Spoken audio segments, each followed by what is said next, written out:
I usually get those shots or get whatever they're putting in me. Hmm. When I got the flu shot, I had the flu for 6 months. Ooh. That was in 1998. I haven't had it since. Oh my goodness. I gave about 100, 150 shots for a few days down in the Bay Area too, and Wow. no adverse reactions from anybody. So That's good to hear. That's really great that you're doing that. yeah. So I see Tom has joined. Okay. How are you doing, Tom? Can you hear us okay? I can't hear you. Maybe you're on mute. He's on mute. Yep. Hey, hi there. All right. Good to hear your voice, Tom. So with that, we've got a quorum and we're a minute past the top of the hour. So I'm going to go ahead and call the meeting to order. This is the February 4th Planning Commission meeting, 2021. And I'd like to, as always, start with a roll call, please. Commissioner Kelly. I am here. Commissioner Johnson. Here. Commissioner Stockness. Present. And Commissioner Hopkins. Here. Good evening, everyone. Good evening. Good evening, and thank you, Trevor. So next up, we're gonna talk about the minutes from the meeting from December 16th, and then we're going to go to the rest of our agenda, including the approval of the agenda. When we get to that, we have received some public input, and I want Trevor and I are going to kind of address that as it relates to tonight's agenda. But just in case you were curious, because I know several of you were copied on the letter from Taz, and so I want you to know that we do plan to address that. But first, just real quick, let's go ahead and go through these minutes from December 16th. So I don't see any public on the call. Does anyone else see anyone from the public on the call? Let me see, participants. So let's go ahead and just start with the commissioners then. Are there any suggested edits to the minutes from December 16th? I have some comments about the minutes that I want to, not corrections, but just some things I want to add to it. Okay, go ahead, Diane. Okay, so Tom. Yeah. Tom, I've got a idea for you, because you said in the minutes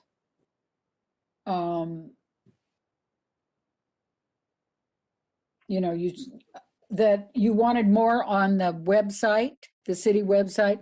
Well, most of the information that you will get as a commissioner will come to your email, and people around town will email you.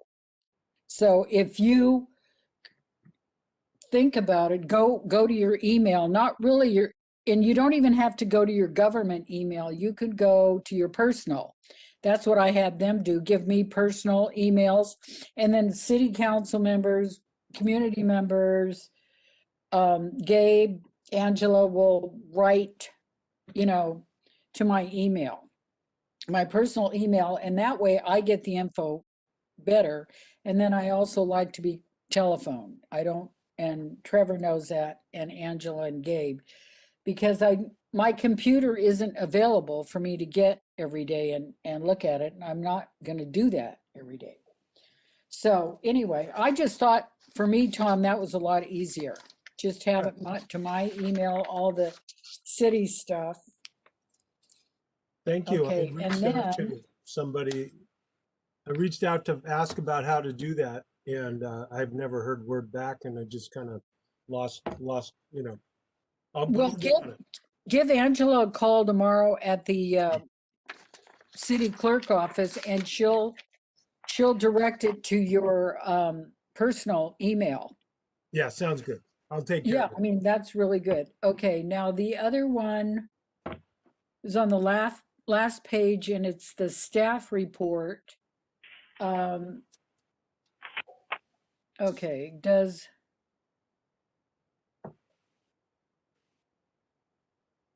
okay, so the city manager, Eli, gets to make the administrative rules for the ordinance. Trevor, is that right? For the STR ordinance? Yes, the ordinance does have an allowance for the city manager to implement administrative rules to help implement the ordinance. Okay, so does he talk to you about that also? I don't think there's really, Dan might have put something in place regarding communications and enforcement, but I don't think Eli has put anything forward. Okay, because in our packet, we're going to talk about updating. So I was just thinking, maybe with the STR and the Planning Commission people when we talk about the ordinance. And then on the last line, it says, she stressed the need for the commission to move forward with the general plan, water policies, as well as other projects, including potential OPC. What's that? What's OPC? I will talk more about that a little bit at our Okay. as part of our first agenda item. Okay, and it's a grant for, housing grants, ordinance, resident, and then I wanted to put parking in there, Trevor. Yes, that's another project we're working on with that. Okay, it wasn't spelled out and I'm like, it's an issue. Okay, I'm done. Thank you. We're fine. I Other- just wanted to add a few things. Okay, that's terrific. Other questions or comments on the minutes? I didn't personally have any changes. Commissioner, I'll just re-emphasize the last, second to the last paragraph where we talk about the planning commission needs to establish a priority list and then to let the city council and public know what the priorities are. One of the things obviously you're going to look at tonight, we're going to look at tonight is those priorities. And I just want to re-emphasize that that's an important thing that we communicate back to the city council so they understand which direction we are headed and everyone is in lockstep, if you will, on what is going to happen. Thank you. I move to approve the minutes. I'll second it. all those in favor? Aye. Aye. Aye. Opposed? No one? Okay. All right, that's, those minutes then stand approved. And our next topic then is tonight's agenda. And so with that, I do want to take a quick pause and let Trevor give us some feedback on kind of how we should proceed this evening, given some of the, given the public comments we received earlier today. Yeah, and I talked to Eli and who also spoke to the city attorney since the letter was directed to him. And so, the letter was a little confusing because it said it was about the general plan update item, but it seemed like it was really more about the trails committee item and the trails policy. And so for the trails policy, I think that we can still take input on these agenda items, but for the trails policy, I'm going to suggest that we table it after tonight's meeting, and staff and the planning commission can also make this as a recommendation if they feel strongly about it too. But I think staff is going to go back to the city council and make sure that the Turai are appropriately invited to participate as part of the trails committee. It was set up to have a member of the Yurok tribe, and they, as far as I know, and Cheryl, you can correct me if I'm wrong, but they don't tend to come to the meetings, and so maybe a member of the Turai should be the Yurok representative if they want to participate in the meetings, and then send the trails policy back to the trails committee with participation from the Turai, or staff will meet with the Turai separately, whatever that process ends up being. So I will take input on the trails policy, but for now we'll table that and figure that out, and it might end up back at the trails committee again at some point. For the general plan item, I wasn't expecting action tonight except for input. I think the next step on that is going to be to send it back to the Coastal Commission with all the responses. So the revised copy, since they did have a lot of comments and we've made a lot of changes to address their comments. And so that will be the next step. So that that won't be an action anyway.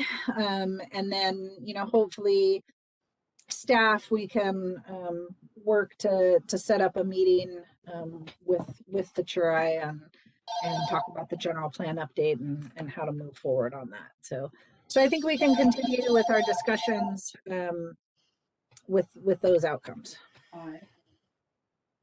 Okay, that sounds good. So in other words, what we're going to do then is talk about agenda items 1, 2, 4, and 5, and we're going to not so much make any, you know, concrete decisions as much as discuss and give input. Is that correct? Okay. And are there any questions, commissioners, about what we've just discussed? Well, I guess I do have a question. Please.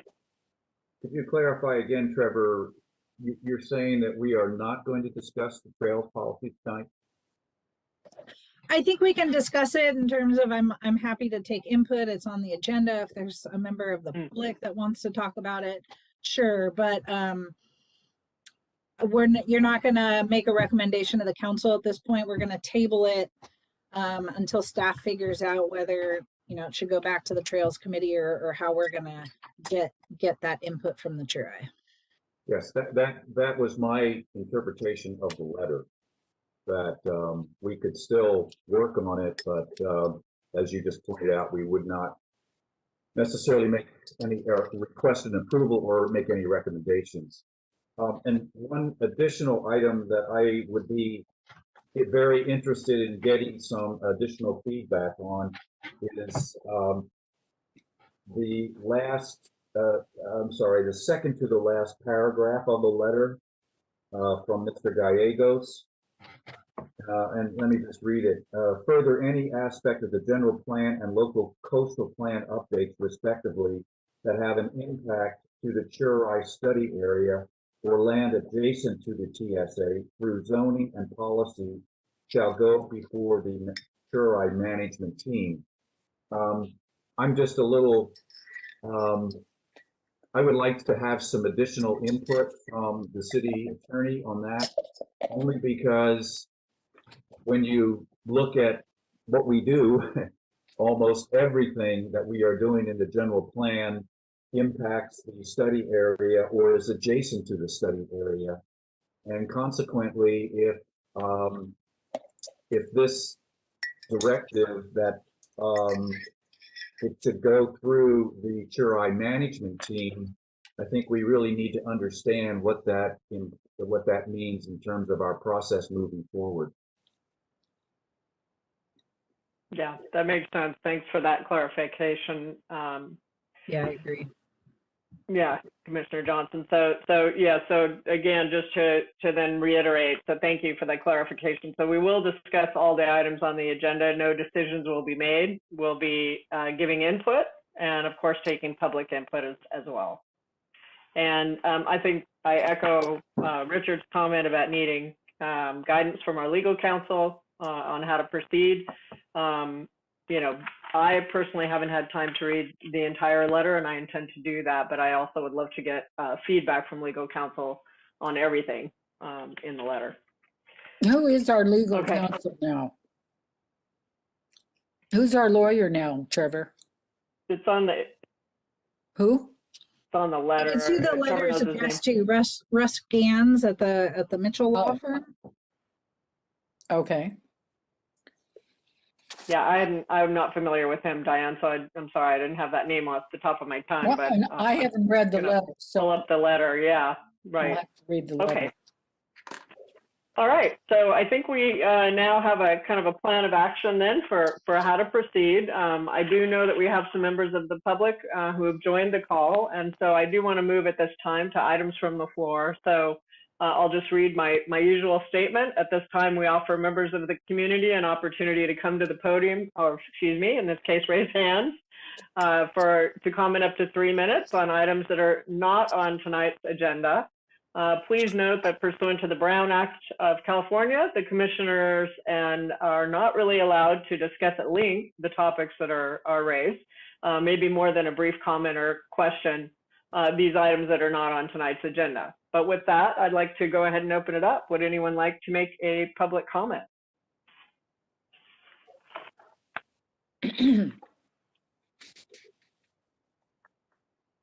Please, Aaron.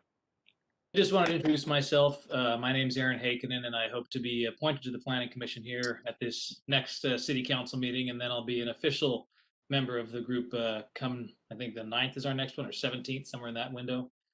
So that's all, just excited and trying to wrap my head around all this and understand all this stuff. And I apologize, I will drop offline briefly tonight. I had a conflict with my wife. I've got to go pick up my daughter from a horseback lesson, but I will dial in at that point so I can still kind of pay attention. So that's all. Just wanted to say hi, welcome.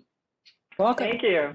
Welcome. Yeah, we're delighted to have you join us, and looking forward to hopefully an official membership in the this elite crew called the Trinidad Planning Commission.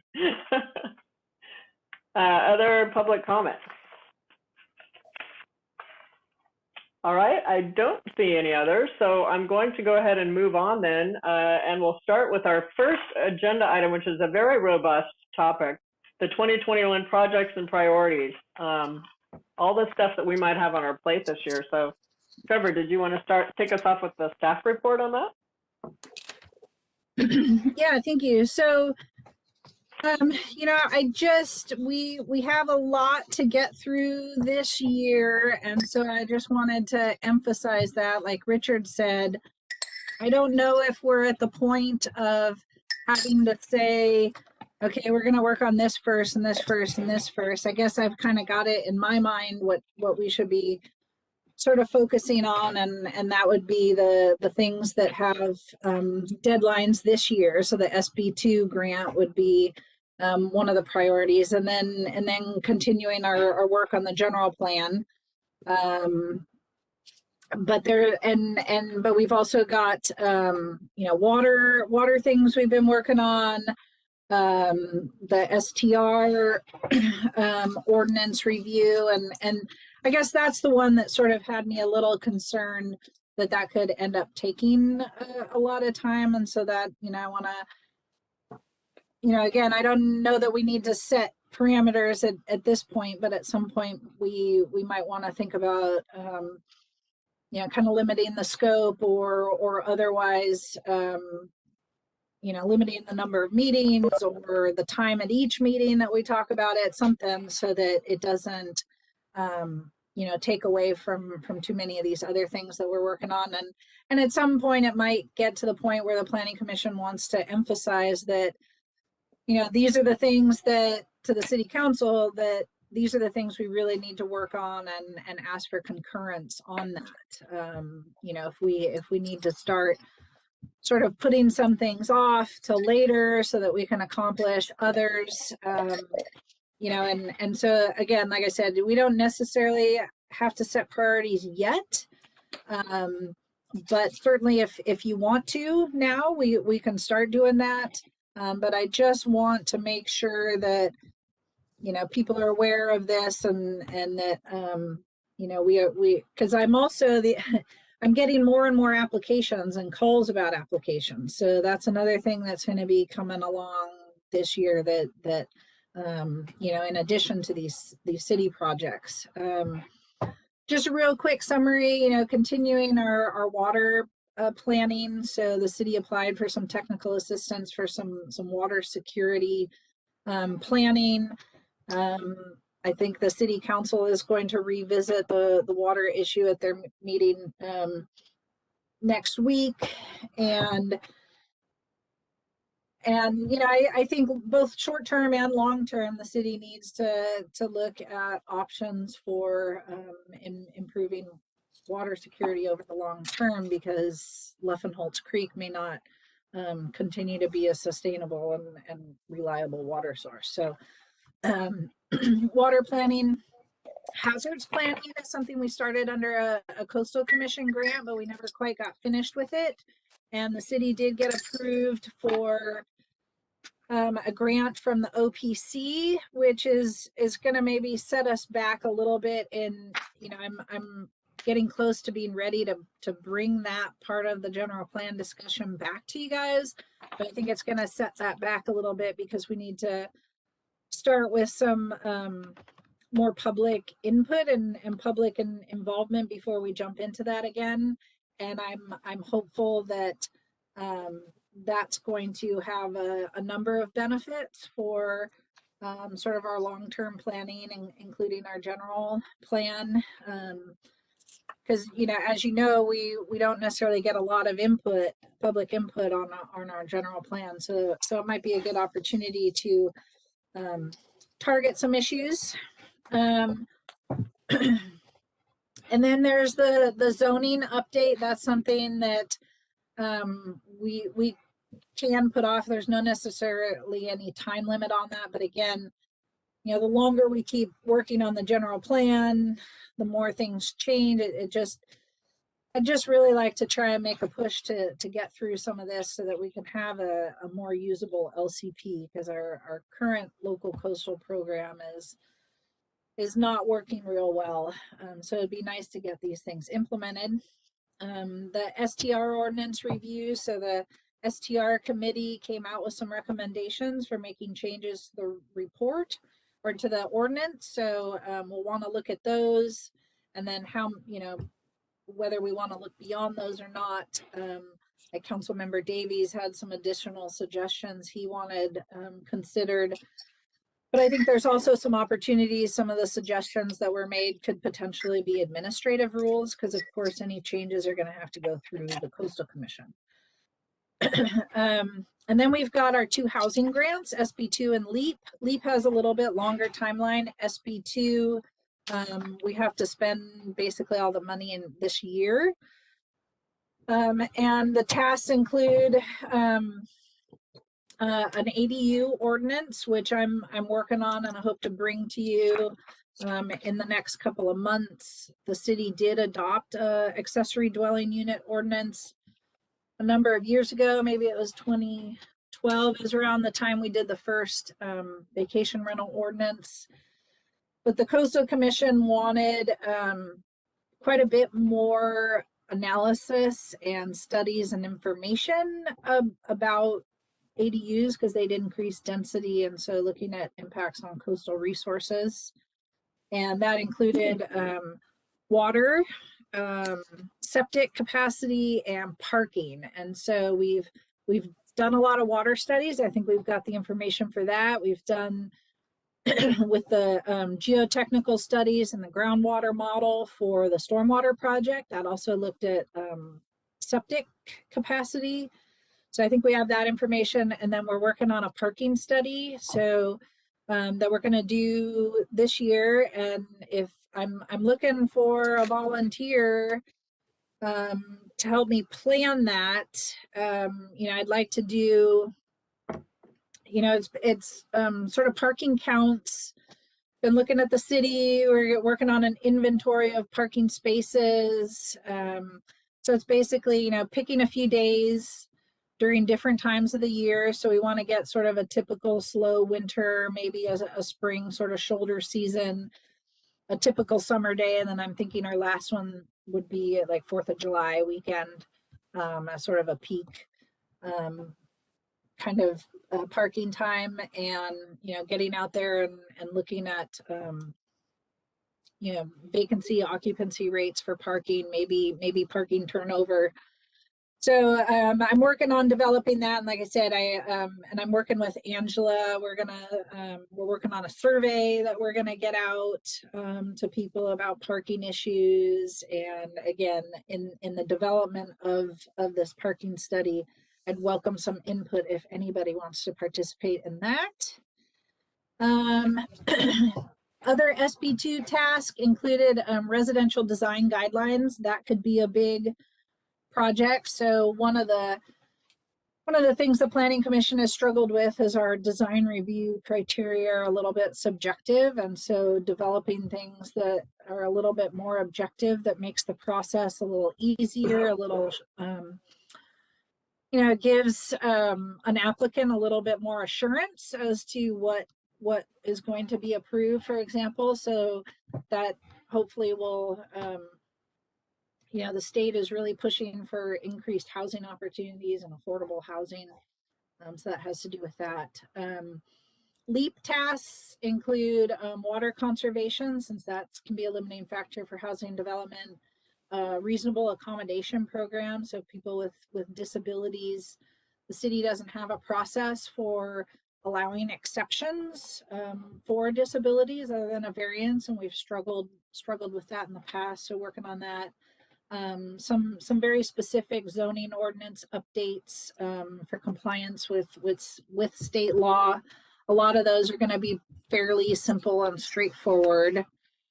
And then others. So again, I've got applications coming in. I think there's going to be additional, water issues maybe to look at. We've as staff, we've been talking about a zoning amendment for caretaker residences. We're going to need to develop an ordinance for the water shortage contingency plan. There's the OWTS program that's not being fully implemented. So there's a lot of things and, limited amount of staff and time to do them. So any questions, suggestions? I'm happy to hear them. Commissioner Stockton has a question or comment. Trevor, I'll help you with the parking. Thank you, Diane. Yeah, and maybe I'll get Aaron to join me because he lives a block away or 2 blocks away from me, so we can see the city. We see the city a lot. We see parking issues. Okay. So I'll help you and Angela. Thank you. We have a volunteer. We have 2 volunteers. All right. So I guess at this point, just thinking about these priorities, so questions and or, comments about what resonates in terms of priorities. So Commissioner Johnson, I saw your hand raised. I think it certainly looks like our plate is full, maybe overflowing. So fundamentally, Trevor, you're a one-person band, and when we look at some of the things that we have to accomplish, it's pretty obvious that it's going to be a real uphill battle given the current arrangement that we have in terms of meeting schedule and resources in terms of people that can work this. So I don't know that we have a solution tonight, but I was thinking in terms of perhaps what we might be able to do. We have done extra meetings in the past.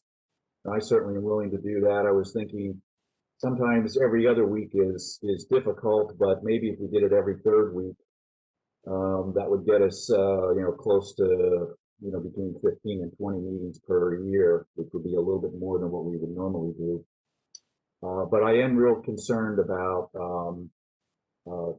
having enough resources to backfill for you, and that was my emphasis. That was my reason for emphasizing reporting back to the city council on what our priorities are, because I think it's just as important for them to understand not only the priorities and the schedule for those priorities, but how we're going to get it done. And the only way we're going to get it done is with additional resources. And they need to help us and step up and commit to providing some of those resources. We'll never get there. editorial comment, but that's where I am. Yeah, thank you. And I do have some some people in my office that do help. Ethan's working on the ADU ordinance, and we are trying to hire another planner. But yeah, I mean, Becky is taking care of her mom and won't be working as much on the grants and things. And Angela's got her hands full with committees and things. So yeah, it's definitely an issue. Diane, you're on mute. Are you? Please go ahead. So how about any Humboldt State students? Trevor? There are internship programs. I don't know what they're doing. Possibility? Maybe, sometimes interns and student projects can be more work than, what they give you. But yeah, I think in particular for a project that has boundaries and limits, that's a potential student project. Or yeah, planning intern could be useful for some things, sending out notices and things like Counting that. the survey numbers. Okay, that was just a resource I thought might be out there. There's still students here. So Please, when you Commissioner wrote up Hopkins? the, Oh, okay, sorry. Yes, Go ahead. I'm thank you. done. Okay. Is Becky involved with these what you're talking about here? Is that part of the hang up that she's not going to be available? Well, she's the city's grant manager, and she helps with organizing the public outreach and the reporting and and making sure that grant timelines and things are met. So she's still going to be working on some of those things, but I think the grant reporting and things like that she'll continue to do. But yeah, I'm not sure how much she's going to be help with outreach and things like that. Well, I like grant writing. If I can help there, I'd be happy to. Great, thank you. That's terrific. Thank you. So I looked at the list and I share everybody's concern that it seems like quite a big list for us to tackle with the resources that we have.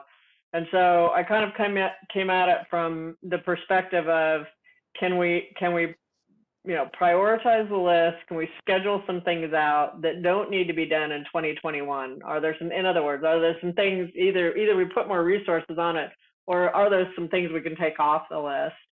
And then if we were to prioritize, what would we really consider to be, kind of high impact activities that maybe don't require as much effort? I mean, we obviously want to do high impact activities. Some of them are high effort. We want to do high impact activities that maybe don't require as much effort. It's sort of like kind of a classic sort of, project management matrix to help us prioritize. And I echo the sentiment that the city council will, need to weigh in on our priorities. But as I looked at the list, some things jumped out at me. Water seems to be, something that a lot of folks are very concerned about right now. We need a contingency plan, and we've already started the drought contingency planning. So a water resiliency plan seems to be something that there seems to be a lot of energy around right now. There were over 100 letters, I guess, to the city council last week, for example. That's what I heard anyway. And so there's a lot of energy around that. I think some of the other things can maybe be batched up, either in terms of timing. So I'll just give you an example. I don't want to get into too much level of detail, but for example, the SB2 and LEAP grants, where we talked about working on the ADU ordinances and some things, there were some dependencies, right? The parking study won't be done until summer. So there's some things that I think we can kind of say, we're not going to get to this to the second half of the year or until 2022, simply because the grant funding hasn't come through, or there are dependencies and things like that. So wherever possible, if it's not something that's super urgent, and I guess I would put the I know people may disagree with me, but I guess I would put the STR ordinance maybe in that category of something that, yes, it's due, but we also have a lot of other things that are due and that are overdue, like the general plan. So maybe we could push that out until 2022. So, you know, I don't know whether we do like a working session and kind of, I don't know how we approach this, or maybe to your point, Trevor, maybe we don't need to prioritize this list yet, but we, you know, we start to think about as a planning commission how we might kind of juxtapose these different things. Does that make sense? So I guess what I'm wondering is, do we want to do sort of a working session and really kind of, you know, roll up our sleeves and prioritize this list, or is it a little early for that and we need to kind of get some feedback from the city council first? I think you guys should take a stab at it first, and then, you know, seek concurrence from the planning commission. I kind of like the idea of a working group. I could start, you know, sort of a first attempt at a prioritization based on what I see as the deadlines and the most important things, and maybe start some sort of Gantt chart schedule, you know, something that we could look at might help us kind of picture this a little bit better. You know, yes, Richard, you're right. Meetings every 2 weeks are kind of difficult because we finish a meeting and then I have to immediately get the packet ready for the next meeting. But if we do it every 3 weeks, then we're off our normal monthly schedule. So, you know,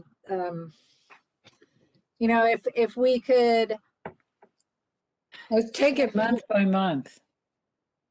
yeah, and I think we can do that for now. I think, you know, if we have meetings in between, you know, we're having the general plan, you know, sort of working session meetings in between our regular meetings. And it wasn't necessarily a lot of work for me in between each meeting because we were looking at a big document. We were looking at the same document over a few months. So if it's things like that, then that's easier to have more frequent meetings. Yeah, I think yes, we can't finalize the ADU ordinance until we have the parking study, but I think so much of it is just dictated by state law, and that the parking study is really more for the Coastal Commission to do their assessment. I'm going to be really interested in how the Coastal Commission handles this, because most cities have area in the coastal zone and outside the coastal zone, and they meet the state requirements by adopting an ordinance for areas outside the coastal zone. So I don't know how many of these have actually gone through the Coastal Commission, but I think the Coastal Commission does recognize that, you know, housing is a state priority, and there is starting to be a little bit of a shift within that agency to recognize that a little bit more. So I think that we can look at the ADU ordinance at the same time we're completing the parking study, and then once we have the parking study done, sort of revisit some of the final details of the ADU ordinance before adopting it. So again, I think that's something that we're ready to move on, and it's you know, it's something we have to do in 2021, and it's something I think we can get started on pretty quickly. So I would maybe, Trevor, maybe I can partner with you and we can take kind of a first pass at you know, what a kind of a prioritization matrix might look like. and bring it back to the commission, and of course get public input. It's very old, but I am a Six Sigma green belt. Very old, but I experienced, but I can dust it off and try to help. Because I think maybe with scheduling and prioritization, we may be able to get through, a fair amount of this, but not, kill ourselves all in the process, hopefully. Is there anything that, commissioners, that jumps out at you on this list that you, like, from a priority standpoint, you just would not want to see it, fall off the plate? Commissioner Stockton. Well, I think we need to get this water security action plan and the water conservation plan done now. Okay. I think we need to get that done and to go into the applications, because we are a planning commission. We need to look at people that want to do something. And Right. then maybe go to the general plan. I don't think you guys need to make a list. I think we need to do it right now as a commission. We need to say, okay, let's do the water, and then let's look at some housing permits. Then, the next thing. I mean, Richard has been talking about this for a year. He wants a setup, and I'm with you, Richard. I want to get going. I want to get this water thing done, get the rain catchers. Madrone can help us with that. And then, we're obligated to look at residential permit requests and designs. I mean, the one down the street is going full force on East, the chapel. They're there every day, rain or shine, and it's looking good. So anyway, that's my feeling. And I think the STR, we could even go to their meetings, listen to what they talk about, and take it in. And then when we talk, we can think about what they say. And I see the ADU going later, but I don't know the general plan, I guess. You'll have to tell us. I think that's like forever, but I think the water thing we could get done. And we could give it to the city council, and that Klompus guy he's just on fire. He's ready to go and get stuff done. And I like the council. I think, if we say, here, this is our plan, let's do it. Yeah, definitely. Yeah, totally agree. And I didn't mean to suggest in any way that we'd like go off and make lists versus, taking action on these things that are high priority. So definitely agree with you. Richard, did you have something to add? Or sorry, Tom, your hand's up? Yeah. I wasn't sure who had a hand up first. Sorry. Well, I agree with the water thing. I think that's low hanging fruit. It needs to be done. But I see the zoning ordinance update, and I don't know what needs to be done. But it seems like that's kind of holding things up a lot, isn't it? The zoning, building, and grading, and we're going to need it for everything, from what it sounds like. Yeah, the zoning ordinance, there's the minor amendments we need to do as part of the LEAP grant to make it consistent with state housing law. And I think some of those are pretty straightforward to do, but the zoning ordinance needs really a total overhaul. And it's going to be a lot of work, and it has to be consistent with the general plan. So in some sense, I'd say that we can put off, because I have worked on it now and again. So I have some updates that are, getting ready to go, but we can wait till we get a little bit further along on the general plan. That's something that doesn't have a deadline, except that, again, our ordinances are difficult and unwieldy to deal with, so they take up more time. So the sooner we can get them done, then the easier things get. But it's gonna be a big job, and I'm not sure that's something we can really jump into this year. I thought we needed it to be able to get the general plan done.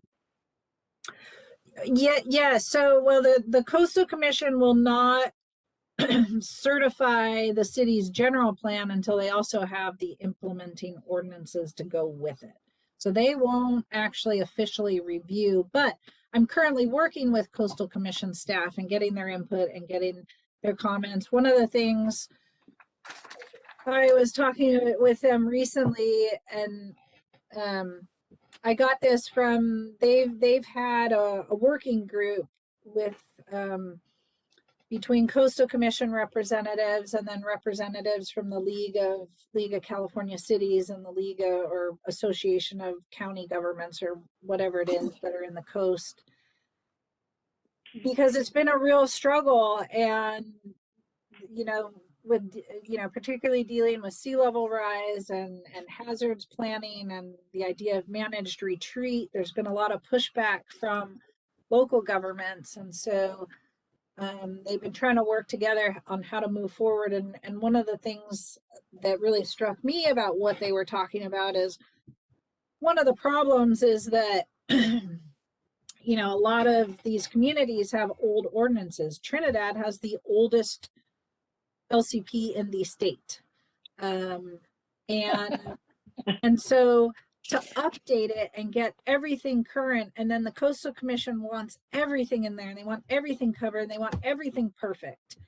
And that's just a really high bar. And so I think they're starting to recognize that maybe things can be done a little bit more incrementally. And that's something I really hope they take to heart, and that's something that I can work with them on. Let's get some of this through and some of this adopted if we can, because what we have just is not adequate. So let's at least make it better, and we'll work towards perfection over time. So I see that as a positive. Hopefully we can make some headway that way. Sounds good. Richard, did you have a question or comment?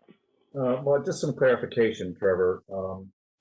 From what you said earlier and from what I've been able to read in the staff report, it sounds like because SB2 has a deadline at the end of the year, just to clarify, or let me just confirm that for the SB2 activities, that would be the ADU ordinance and the residential design guidelines are the two tasks that have to be done in SB2 by using SB2 funding by the end of the year. Is that correct? That's correct. And then the parking study was another task, but that's a little bit more sort of behind the scenes. And then the other task was actually the housing element, which we ended up getting the technical support last year from PlaceWorks. And so we actually have a housing element now. There's a couple of little, like there was that zoning ordinance for emergency shelters that went along with that, and we haven't processed that through the Coastal Commission, so that needs to happen. We need to finalize tribal consultation. So the Rancheria responded that they wanted tribal consultation on that general plan update, and so we have to follow through and finish that. And then we have to take it through the Coastal Commission. So I didn't put that task on here because I see it more of sort of tying up loose ends as opposed to a major task. But yeah, so those four tasks are the SB2 tasks. Thank you. That helps. Obviously, we don't want to do it on city money if we don't use the grant money. So that obviously we want to extinguish those funds this year. So just very crudely, when you look at that kind of tells you what one of the priorities will be for this year. So you throw in a couple of other things. Obviously, general plan has to be right there, no doubt, at the highest priority. I will just make one comment about the STR ordinance. While I don't think that it's urgent that we that we look at it. But I do think that there'll be a little bit of pushback because as we get closer to the summer season, everybody will want to know exactly what changes are there and if there are going to be any changes, when will they have to be implemented, et cetera. But I like the idea of maybe trying to limit the discussion, or at least streamline it to the point where we don't get completely swamped with it, but at the same time recognizing that I think there will be some pressure to try to have something have something done before the summer season. But you know, we're big boys and girls; we can probably handle that. But yeah, I see as far as priorities, general plan update and SB2 activities, the 4 activities. Yeah, I would agree. And one tact, maybe I can work with Eli and the city attorney a little bit to see if we can address some of the STR committee's recommendations through the administrative rules. Because even if you guys take action on an ordinance amendment before the summer tourist season, the Coastal Commission isn't. So, you know, so yeah, so it'd be easier and quicker to implement those changes if they're administrative, if we can do that administratively. Sounds like a worthy thing to discuss. Okay, thank you. I'm going to go ahead and open up to public comments at this time on the 2021 projects and priorities. Are there any public comments?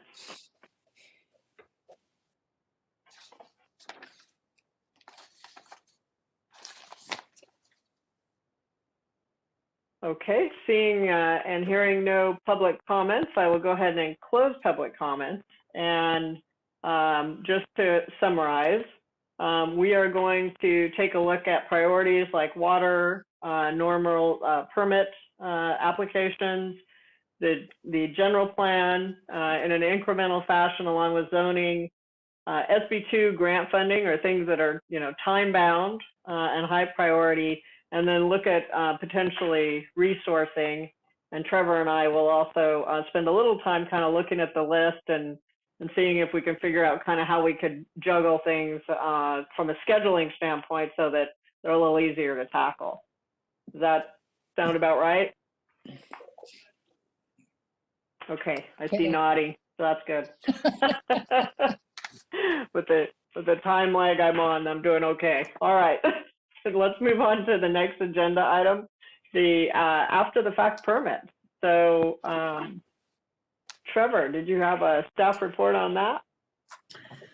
Yeah, so yeah, we talked about this a couple months ago, and you know, I was struggling to find examples from other communities, and so and I continued to struggle, and so I went directly to Coastal Commission staff because I know they do deal with after the fact permits on a regular basis, but they don't have clear written policies. It's really, you know, the consistent thing I can find is that it's increased permit fees, everything from double and more. So, and I've seen some progressive rate structures. The Coastal Commission charges 5 times the permit fee. Other things, so it's for the Coastal Commission, it's kind of seems to be a case-by-case basis, and it depends on how involved enforcement was, you know, the kind of resources that might have been impacted, you know, and for a development that's permittable under the Coastal Act, they have a process, and you can go through and you can get an after the fact permit. You just pay 5 times the fee. But it seems like a lot of what the trouble ends up being is the studies and the documentation to show what was there prior. And I know people in my office, I've heard them talk about forensic wetland delineation. So, you know, someone who filled wetlands 10, even 20 years ago, and now they have to go back and figure out, well, what was the extent and the quality of those wetlands 10 years ago, and how are they going to restore them now, and that sort of thing. So that's where I think the real disincentive comes from, you know. And if you do something that's not permittable, obviously you have to, you know, take that out and restore the area.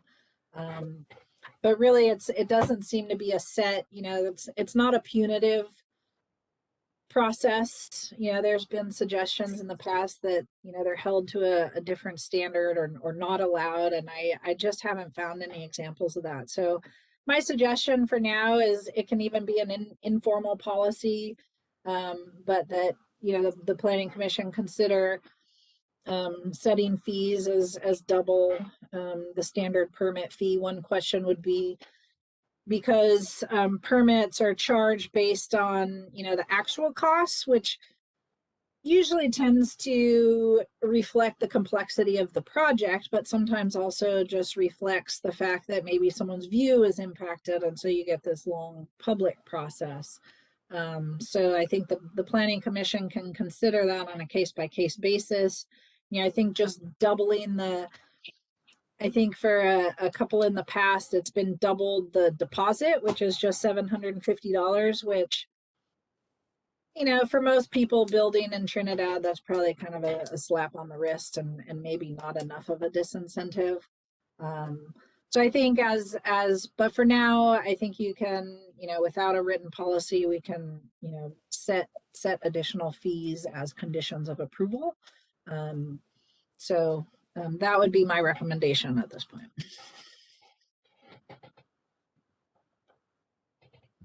All right, commissioners, questions or comments or opinions on this? I guess, Trevor, I understand what you're saying, and I don't have any trouble with the recommendation. I'm just not sure how you implement an informal policy. Well,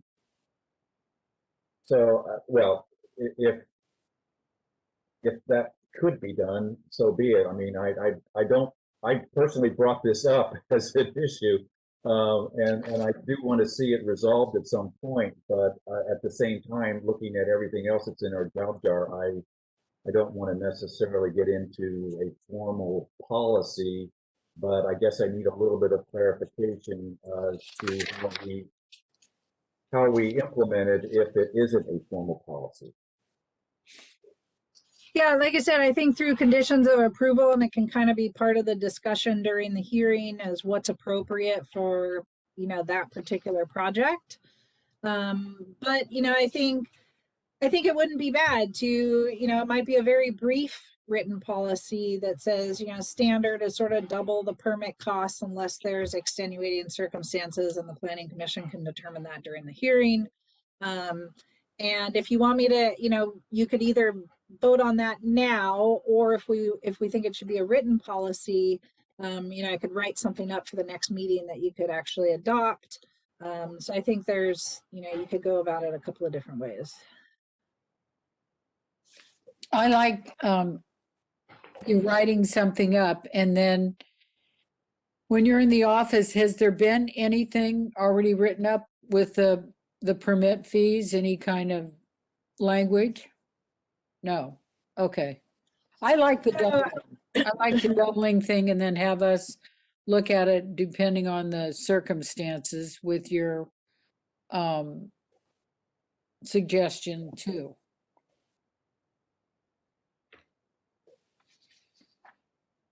So I agree.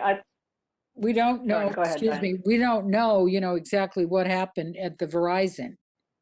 You know, we don't know if that's all cleaned up or what, and they're not getting any kind of a double fee. Okay, I'm sorry, Cheryl, go ahead. Oh, no, I was just gonna, so Trevor, I just had one quick question about the permit costs ranging from 1,000 to 3,000. So are you saying permit costs it's not a percentage of the overall cost of the project. It's just related to the hours spent and the complexity of the project, right? Okay. Because one thought I had was a percentage of the project fee, but I think in essence, when we say doubling, we're pretty much saying that. We're saying it's 100%, yeah, fee. So I think that makes sense. And double, I wouldn't do 5 times. I think the Coastal Commission, that seems a little high. But yeah. They'd sue us if we did something like that. Yeah. Really. It So- would. So yeah, I think doubling and recommending that to the council, and if it is a simple policy, to Richard's point, if it's nothing too complex, and in the meantime, yes, we could put it in as a condition. It sounds like so. I think that makes sense. It sounds like we're all in agreement. Commissioner Hopkins, are you okay with that too, or do you have a comment? You're on mute, I think, Tom. Sorry. Yeah, I'm There you go. in agreement, and I think that, but if it affects the view, it should be known that you're going to get hit hard.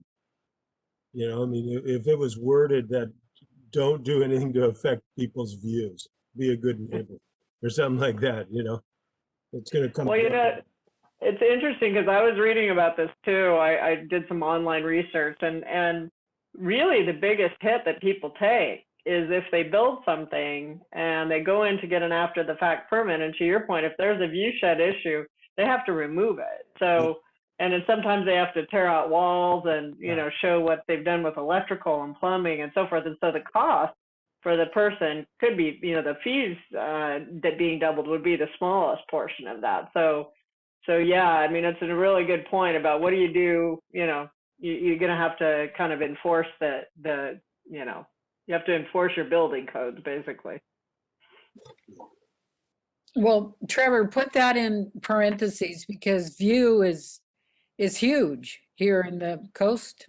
That's where I'm at. That's why I'm on the planning commission, because I came with the view issue. It is, and I guess, you know, I was just using that as an example of what can sort of cause permit costs to skyrocket. And I was thinking of that actually more as a case where, you know, the planning commission might cap the you know, the fine per se, the extra costs. But because, you know, someone doing construction that's going to affect someone's view is likely to get caught very quickly in the process, as opposed to someone, you know, doing something down off Scenic Drive or up Berry Road or something that no one notices until it's done. So I, you know, I don't actually expect something that impacts people's views to come to you very often, because again, someone's going to call on that real quick.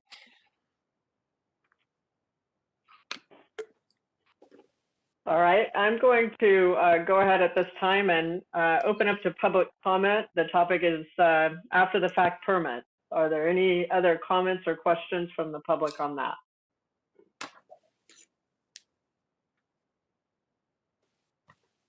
Okay, seeing none, I'll bring it back to the commission.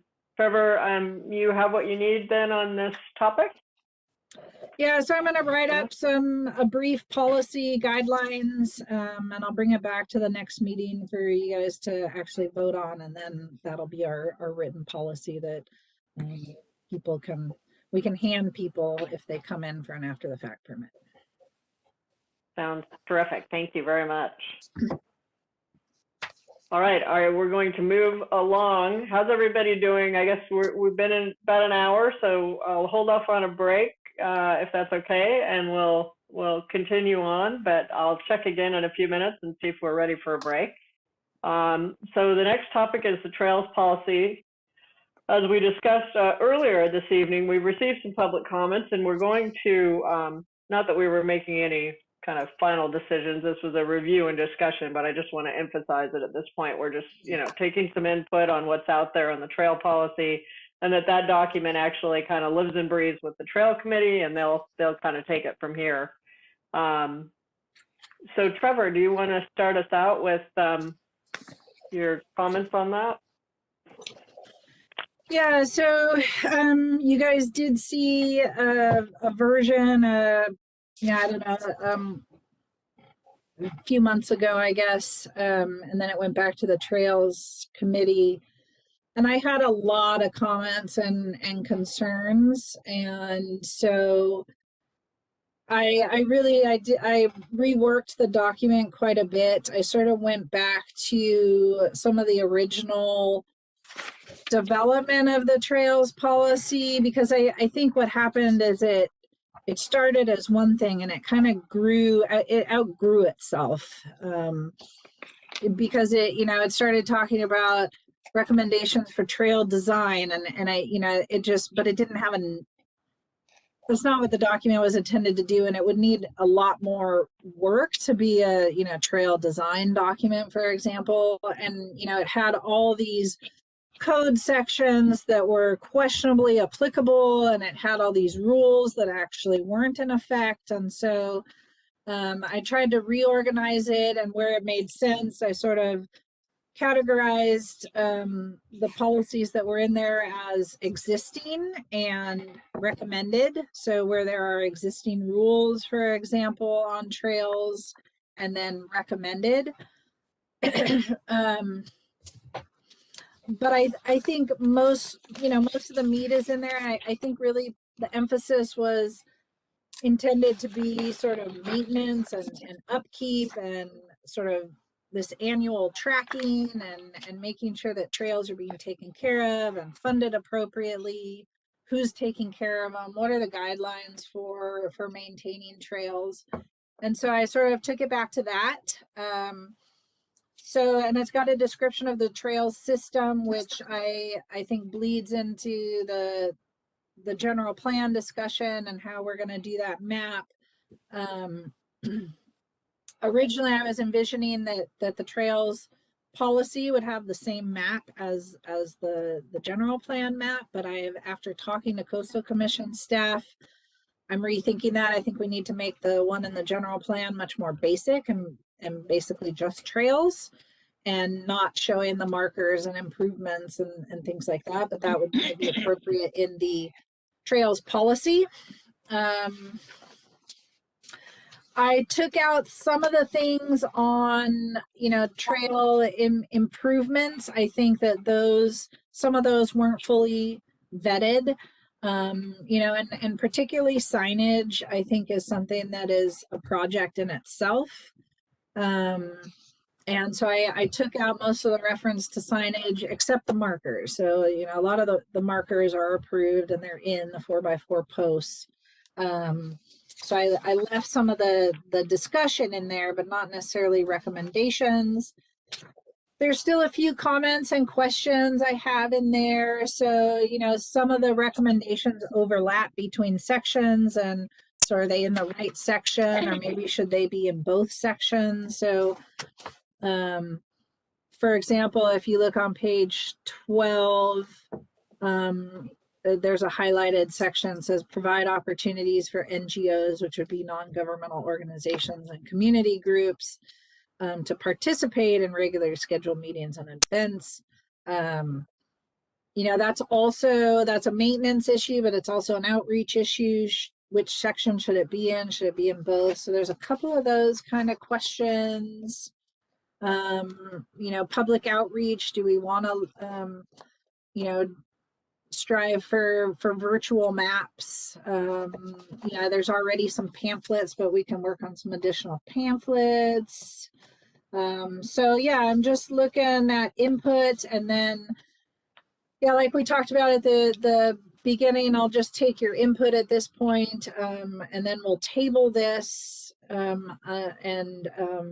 maybe have the city council take another look at the makeup of the Trails Committee, to make sure that we get participation from the Turai Ancestral Society. So I'm imagining that this document's going to go back to either the Turai as a group, or to the Trails Committee, maybe with the Turai participating on that. So, but I will at this point, it's take public input and planning commission input. Okay, that sounds perfect. Let's do a round, pass the pen for amongst the commissioners with any comments or questions. Okay, I'll start. Okay, Trevor, you did a great job. I liked all the outlining of the different trails. I've been on most of them since I've been here 45 years. And I did talk today to Brian from Public Works because I'm interested in putting a bench up. Because in here, you know, you talked about replacing the benches, and my family is a, you know, native Humboldt County family, and we're not going anywhere. So I would like to get some benches repaired, and they did, the Public Works did put gravel this last late fall around the benches because the bluff is eroding away. And Cheryl, you can probably see that. So I think that's one of the most important parts, is to keep the benches and the areas around those maintained. And I didn't ask them what their schedule was, but I probably will, you know, within the next week. Besides that, I wanted to know who does maintain the trails, you know. 2 people work for Public Works, you know, and they're out a lot, but I know there's a lot more than that. I thought they were hiring somebody else.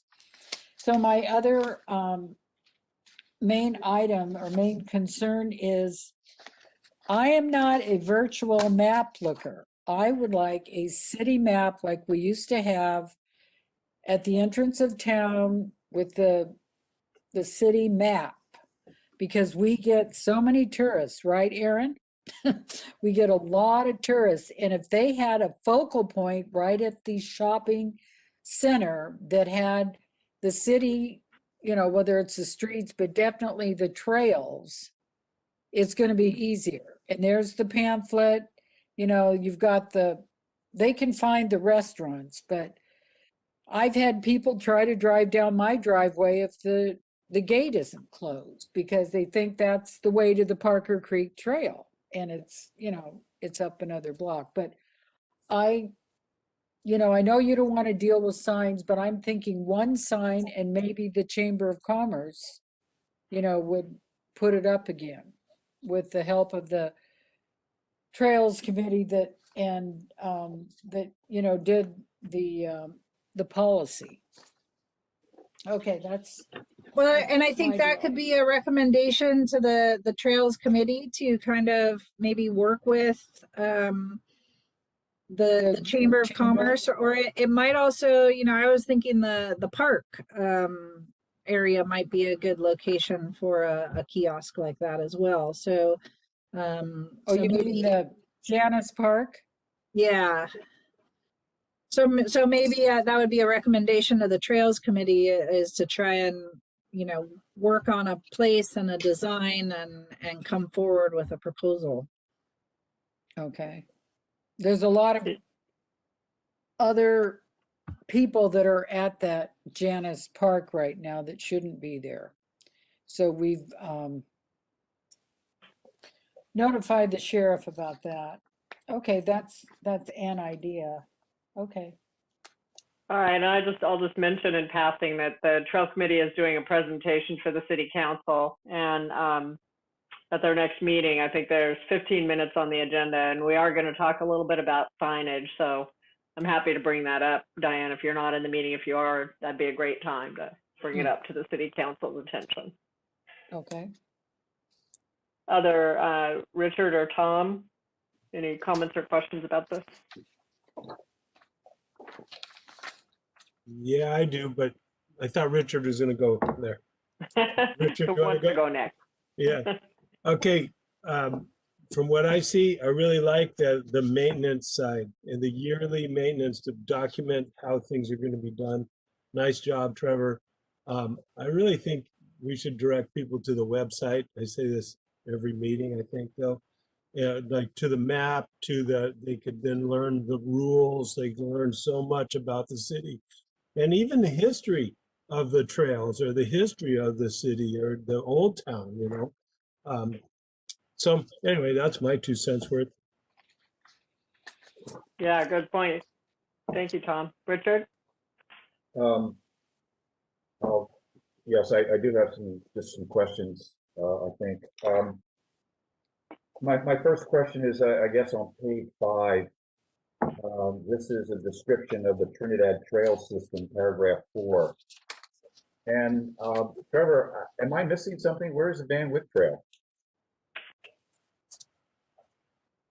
Well, that was, so the Van Wyck isn't the Van Wyck Trail included in the Harbor Trail, or did they not? That was my whole point, is we need to, and maybe we could do it either now or as the next agenda item. I think they sort of bleed into each other, but I want to look at figure 10 and that trails map and get that figured out. And what, you know, I don't know where these categorizations and names come from. They're not necessarily the same names I've heard used before. Some of the trail connections are not included. So, yeah, I mean, the boardwalk down Edwards is not included on here. So there's I think we really need to button that down. Yeah, I agree. Actually, Van Wyck is listed as part of the Harbor Trail, but as you said, I think most of us are used to understanding that there is a Van Wyck Trail separate from a Harbor Trail, if you will, even though the boardwalk going down Edwards is described in one of the trails. So yeah, I agree that needs some work. Let me just real quickly go through a couple of comments. The other thing is that one of the, we talk about all the different stakeholders and how we need to deal with the various agencies. And one agency which I think I would like to see in there is BLM, which is a federal agency. So we talk about state, we talk about local, we talk about other stakeholders, but we don't talk about the federal. So I think it needs to be added. Good point. I had a little bit of a problem discriminating between what was a recommendation and what was a policy. And I don't necessarily want to go through and, you know, highlight each one, but in some cases, it was a little difficult for me to understand where you were making recommendations for future work and what was already a policy. So just a general comment on that. The other thing is, I think there's a couple of other documents which we may want to look at, and maybe you already have, but you know, back in 2013, a committee came together and made the Trinidad Head Study Committee, and they spent a lot of time looking at maintenance of trails and invasive species, protected species, how to trim trails, how to maintain them, and primarily, of course, they were looking at what was going on the head. But there's a lot of information there that I think overlaps, and it might be useful just to make sure that we're at least coordinated with what that report says. The other report, or the other, I guess I'll call it report, was the Turai management plan. That again has a lot of information in it with respect to trail maintenance, all kinds of stuff in trails. So those are two documents that, if we haven't looked at them, it would probably be a good idea to look at them in more detail. I'm going to go through here real fast.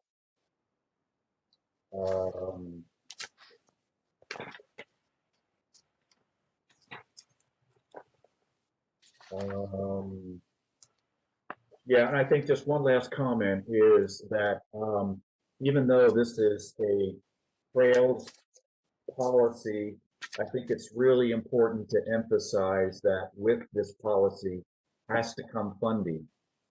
know it's embedded in here, but to me, this will not work unless the city council steps up and funds it, because there's a lot of work that has to be done to implement this. So those are my top level comments. Thank you. Oh, I thought you were bringing, sir. So I have a few, just a few quick things. I guess first of all, having as a liaison to the trail committee, I will just say that this policy might have been a classic example of, getting outside help from HSU, for example, in this case, and the students did a fabulous job. We did give them those documents, Richard, that you described, but I think, it was sort of a document being built by committee in a way. And so it became a little bit of a Franken document where different people are doing different pieces of it.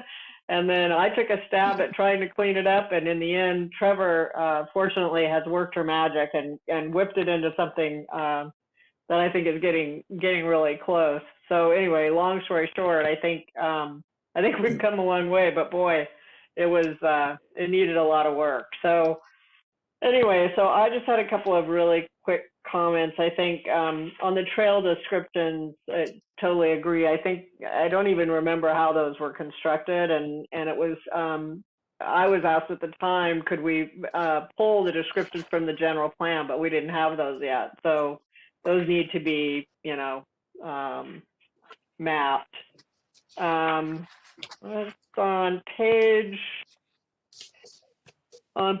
9, I just had a question. Trevor, you had a comment that you suggested either including specific regulations or just remove the vague title references, and I just wasn't sure. I guess I wasn't tracking there with what you meant. Yeah, sure.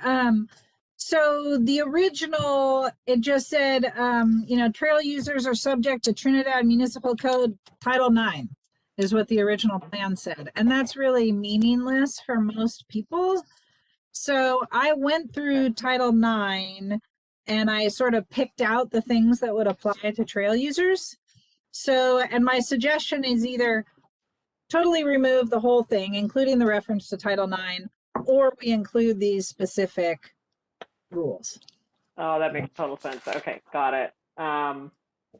And then on some of your questions about whether the comments or recommendations should be in both places or one, I think it kind of depended. I mean, for me on page 9, I thought the comment about trail maintenance, ensure they're maintained in a manner which provides emergency response, to me felt like it should be both in safety and maintenance. But then the public outreach point on page 10, beginning adopt and disseminate, I mean, to me that seemed just more like public outreach. So I think it's going to kind of depend, but I don't want to go into too much detail, so let me just see if there's anything else that jumps out at me.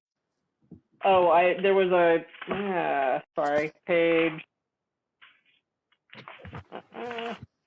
17. Was there a document that could be referenced for best management practices? And I thought the state parks, the California State Parks, I believe, has a document that might be good. The national one is really, really detailed.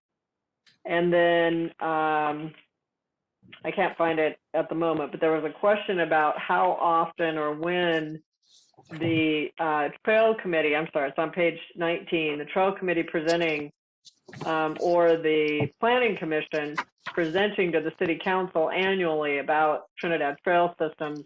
And my comment there was just that the trails committee does present to the city council annually. So that's really probably them versus the planning commission. And that next, as I mentioned earlier, that next presentation will be at the next city council meeting. So they're kind of, the trail committee has it in their plans to present annually. Great, I think, and I'll reword it so that that's clear in there, that it's not just the city council holding a meeting, it's holding a meeting to hear the annual report from the Trails Committee. In this case, it's on their agenda. So it's not a special meeting per se, it's just an agenda item, but that is supposed to happen annually. All right, I'm going to let me go ahead and open up to public comment on the trails policy. Any comments or questions? Yes, Aaron. The only public left here, it looks like. Just a couple Yeah. comments. No pressure. Right, no pressure, right?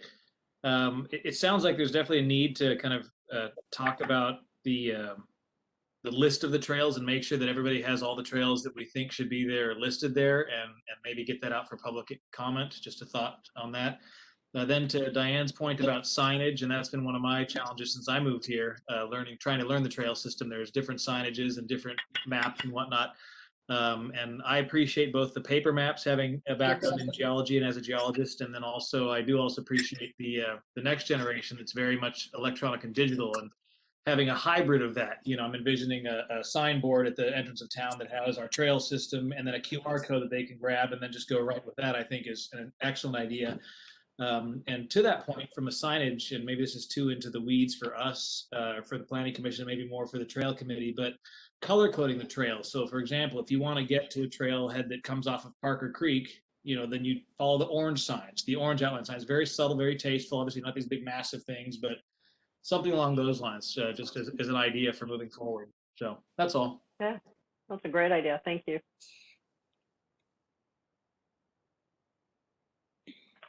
Okay, any other, well, probably no more public comments, so I'll go ahead and close public comments and bring it back to the planning commission. So I think we have closed out on the trail policy topic. Trevor, did you have anything you wanted to add? Okay. No, I think that was all great input, and I'm gonna work with Eli to figure out, you know, what the next steps for routing this are, and make sure your comments get to the next group that's going to be looking at it. Excellent. All right, let me ask the commissioners and the member of the public, do you folks want a 5-minute stretch break at this point, or do you want to continue to rock and roll? Who wants to, anybody want a break? I'd like Raise your 5 hand. minutes. I could use a Right. potty break. Okay, all right, so 5 minutes, we'll be back in 5 minutes. 7:30? Yeah. Yeah. Okay. Yeah, it looks like about 7:32-ish. Okay, thanks.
All right, we're just about ready to roll.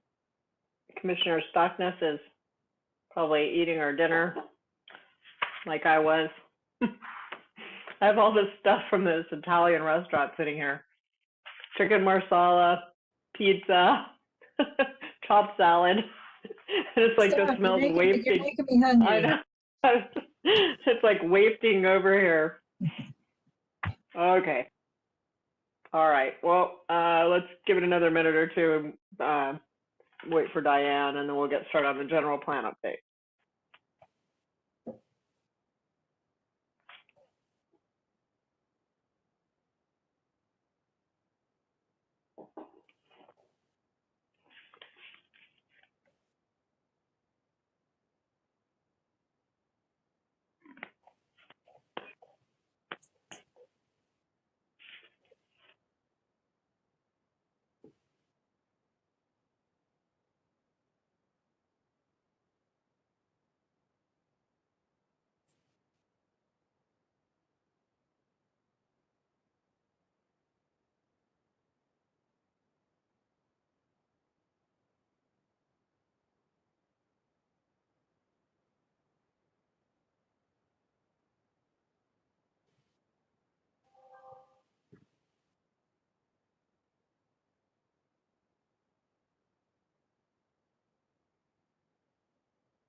Aaron, can you run down there and knock on her door? I was just thinking I could yell out the front door, right?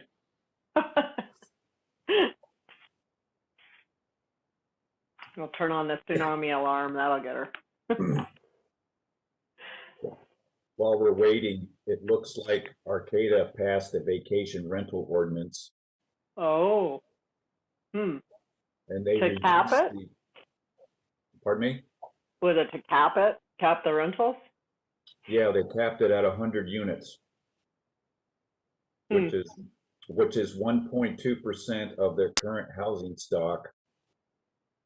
And the cap does not apply to owner-operated vacation rentals.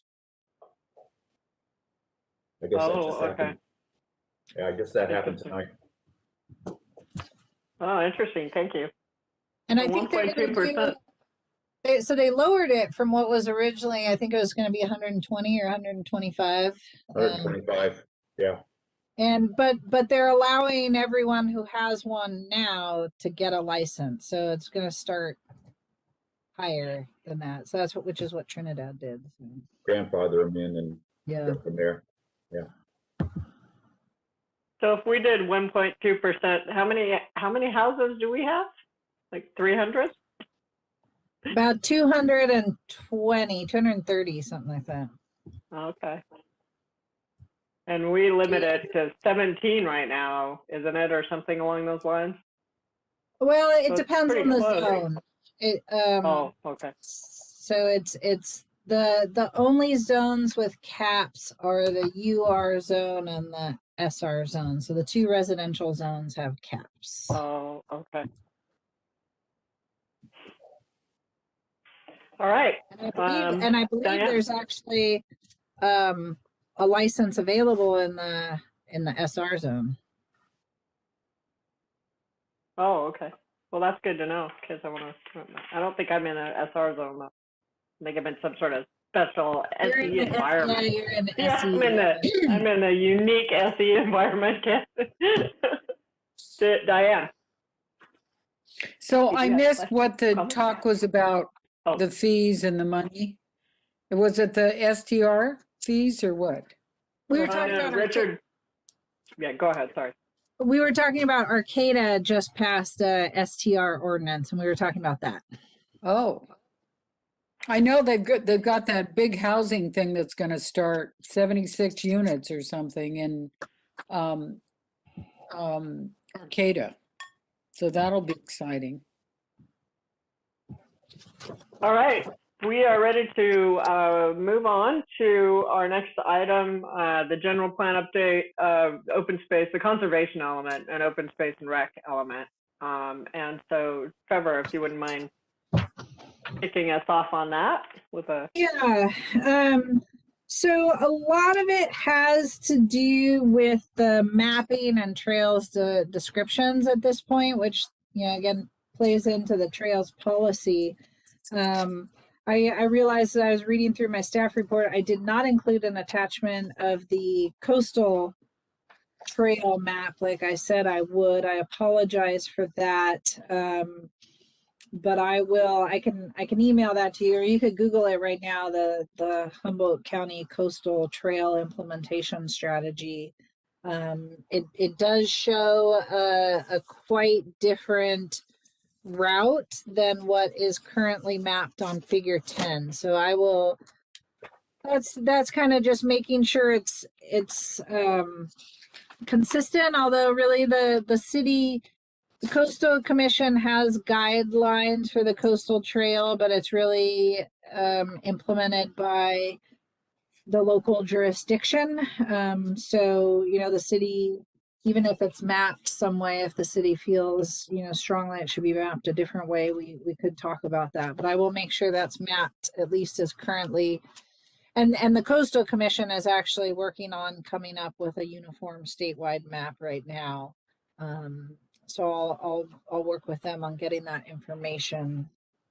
And then, so in addition to the trail descriptions, let's see, it looks like I had a couple of comments and questions for if you have any input. You know, it looks like in the actual policies themselves, if you had any, I gave you a clean comment, a clean copy, so it doesn't have all the comments and responses, but if you have any additional comments on those policies, there's a couple of questions about, you know, whether things should be policies or programs. We've had that discussion before, so we can talk about that, but really I want to focus on figure 10.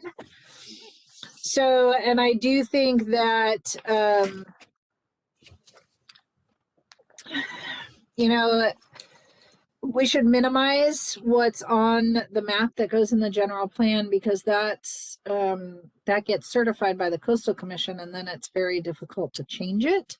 And certainly, you know, if the city is going to require easements along trails or, you know, new trails, those things have to be documented in the LCP to be able to implement that. So we want to make sure any proposed trails are on there. Yeah, and then there's the issue of trail closures, which I don't think now is the time to address that. That's a much larger issue. It's going to be, you know, that's going to be a process, and I think we should, you know, just stick with the existing trails, because we can't submit a trails map that eliminates any trails from what's existing certified in the LCP without, you know, giving the Coastal Commission a lot of analysis. So you know, Van Wyck and Galindo, and so I don't want to you know, try and address that right now. The trail markers, I think, you know, I like the idea of having the trail markers and having them numbered, you know, for people to reference what trails are what. But then it makes it, if we want to add markers or change the numbering, or, you know, then it's certified as part of the LCP, so it makes it difficult to change. So, but I do think we should include them, you know, so for the figure 10 for the general plan, I think we should take off benches, bike racks, markers, leave the trails, leave the vista points, maybe add a bike route, or any proposed bike routes. Trinidad doesn't really have any official bike route, so we can talk more about that as part of the circulation element. But that's something to keep in the back of your mind. But I would like to identify these trails somehow whether maybe color coding them on the map by name or just adding the names on the map. But I'm open to suggestions for that. In terms of additions, I added the from Galindo, the intersection of Van Wyck and Galindo, I added, out Van Wyck to Edwards and then down the boardwalk. That was not on this map, so I would add that as an existing trail. A connector, I would add a connector from Underwood down Hector to Edwards. I think that's an existing connector. Let's keep things as connected as possible. The McConaughey trail down from Scenic to the beach at McConaughey Mill Creek is a proposed trail that we've talked about before, but then the Land Trust has talked about doing a new trail through their the Growth Grove property that they have up there. And there's, I think the primary advantage to that, maybe Richard can speak to it some more, is if there could be parking at the trailhead, because the Growth Lane Trail does not have parking up there on Scenic. And then lastly, I thought the way the trails were drawn around the harbor area parking lot was a little messy. Like currently it goes along the north side of the parking lot, down to the pier in Galindo, but that's where boat trailers park. So it seems like coming along the south side where there's no parking, like along the restrooms and stuff, makes more sense, because then you're not dealing with cars backing out and trying to park. And then instead of going straight across the gravel parking area for State Beach, it seems like it should go along one edge or the other. I don't have strong feelings. And it's all potholes now, Trevor. There's no gravel. Yes. It's a mess. Yes. Okay, Yes. that's just a tidbit. All right. That the intent, we're still trying to work out some landowner agreements. It's gotten a little messy with both the cities and the Rancheria stormwater projects down there. But the intent is, as part of those projects, that parking lot is going to be regraded with some drainage improvements and fixed. So hopefully it won't do that every winter like it does now. So what are the green on our map? So the green highlights is where I added, Okay. or Okay. modified. Okay. So did you do the Underwood down to the State Trail? You know about that? You cut out there. Can you repeat that, please? Okay.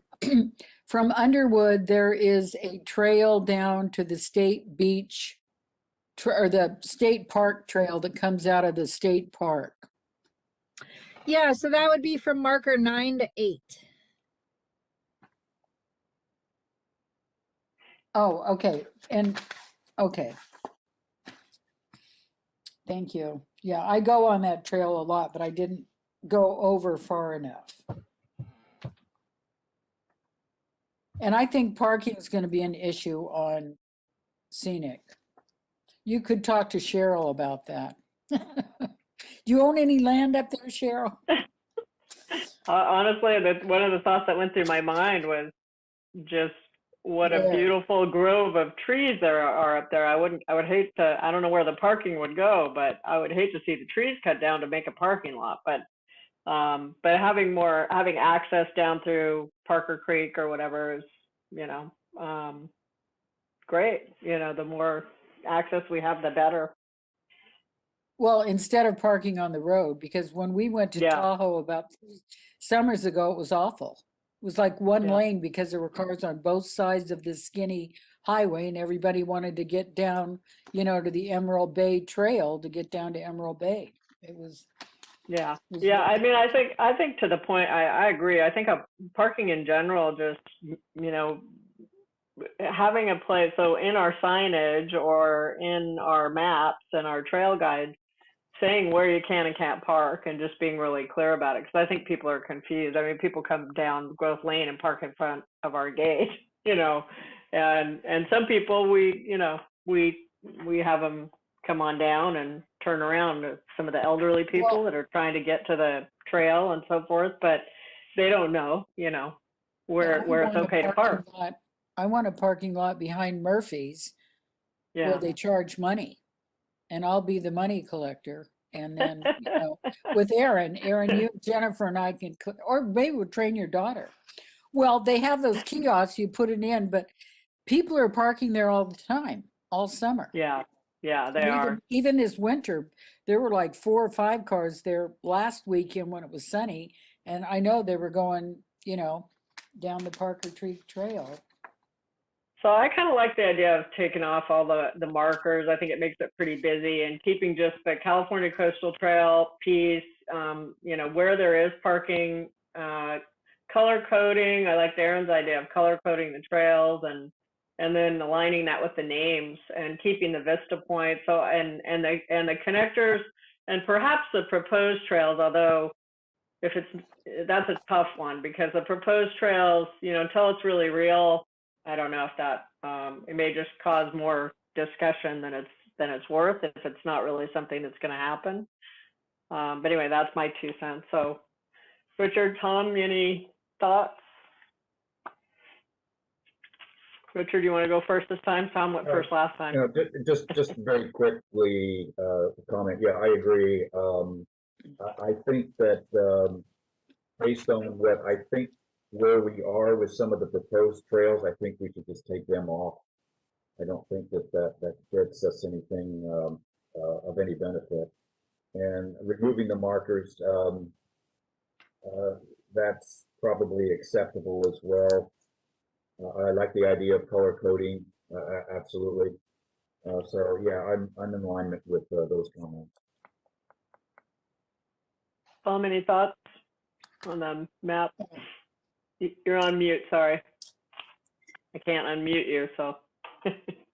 Yeah, sorry about that. I agree totally, color, all that. I'm looking at that parking lot down there at the pier, or I'm kind of wondering why a trail doesn't, or there isn't a trail that goes up the road also, that just to avoid that little, it could be a handy, you know, just to tell people you can go up that road to get the same thing as going up the steps. I like going on the south side by the bathroom. That makes sense. Yeah, I'd keep it as simple as possible for the Coastal Commission. And that's it. Diane? So the trail markers, you mean Sorry, the you're cut- signs that say trail? Sorry, Is that what you're repeat that, talking about? Diane, you cut out. Can you repeat that? You cut out your question. The trail markers, is that the sign that says trail? She's just talking about taking it off the map, right? Yeah, but physically it's the little 4x4 post. posts that have arrows and say trail, yes. Yeah, those little posts, right, that have the arrows, and some of them say trail, and some of them, you know, point one way or the other. So you want the physical ones to stay, but the ones on the map not? On the map for the general plan, but we're gonna have a more detailed map in the trails policy that's gonna have the markers and the benches on it. All the Okay, detail. well, And Marker maybe and benches. restrooms and parking, maybe. okay, some of the benches that are on the map are not there. I was gonna ask, I think this needs to be ground truthed again. Yeah, there are lots of them, at least 4 that I counted that aren't there. And I'm not sure there's any bike racks anymore. And I think that's nuts. I think there's still one by Salty's and that parking area on the other side of Salty's. I think there's a bike rack there. I'll check it out when I'm doing my Deputy Diane stuff. All right, I didn't see anything else on here. So let me open to public comments. Aaron, did you have any comments you wanted to make? I just want to say I like the idea of the less is more and not tying our hands with whatever is getting into the hands of the Coastal Commission. Then internally as a city, we can do our own document that has more detail on it and more layers. I think that's a brilliant plan. Okay, thank you. All right, I will close public comments, and I think Trevor, any other questions you need us to address? Yeah, Otherwise, I'll so- move on. Yeah, so one thing to really think carefully about the proposed trails, maybe it doesn't matter so much for the growth lane, the growth grove trail, because that's land trust and city property probably. But the McConaughey Trail, if there's an interest in having a trail there, we need to have it on the map, because if it's not, well, I can ask the Coastal Commission about that,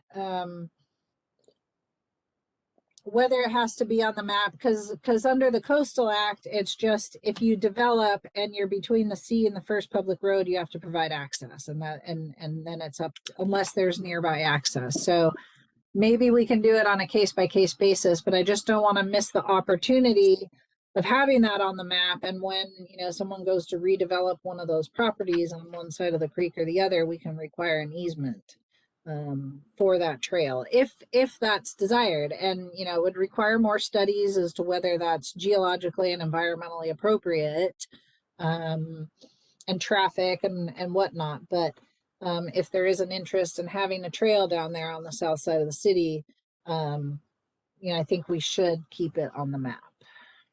Is it a foot trail right now? It is, no, it's not There's public nothing. access. No. Is it like steep? I'm sorry. Go ahead, Dan. Is Sorry. it steep? Is it a steep grade going down? Yeah, I'd say fairly, and it would, we did on the property to the north, they did some unpermitted work a number of years ago, and part of the work was they put in their own trail down there that we made them take out and restore, funnily enough. But yeah, so it's doable. I it's steep in portions, but it could, go back and forth a little bit maybe, or have steps. So Richard, what do you think? It should be on the map?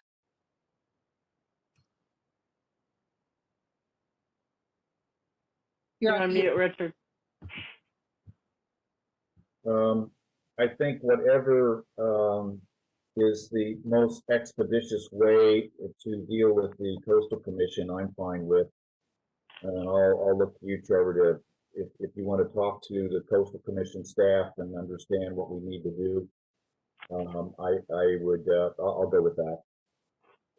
I agree. Yeah. I think it needs to be. I think it needs to be marked. Is there a desire? Do you think, is there a need to have a trail down there? There is a need. This is a tourist area. They're everywhere. They're going over the bluff. They're going down by the old lighthouse. They're making where it's all supposed to be weeds and grass.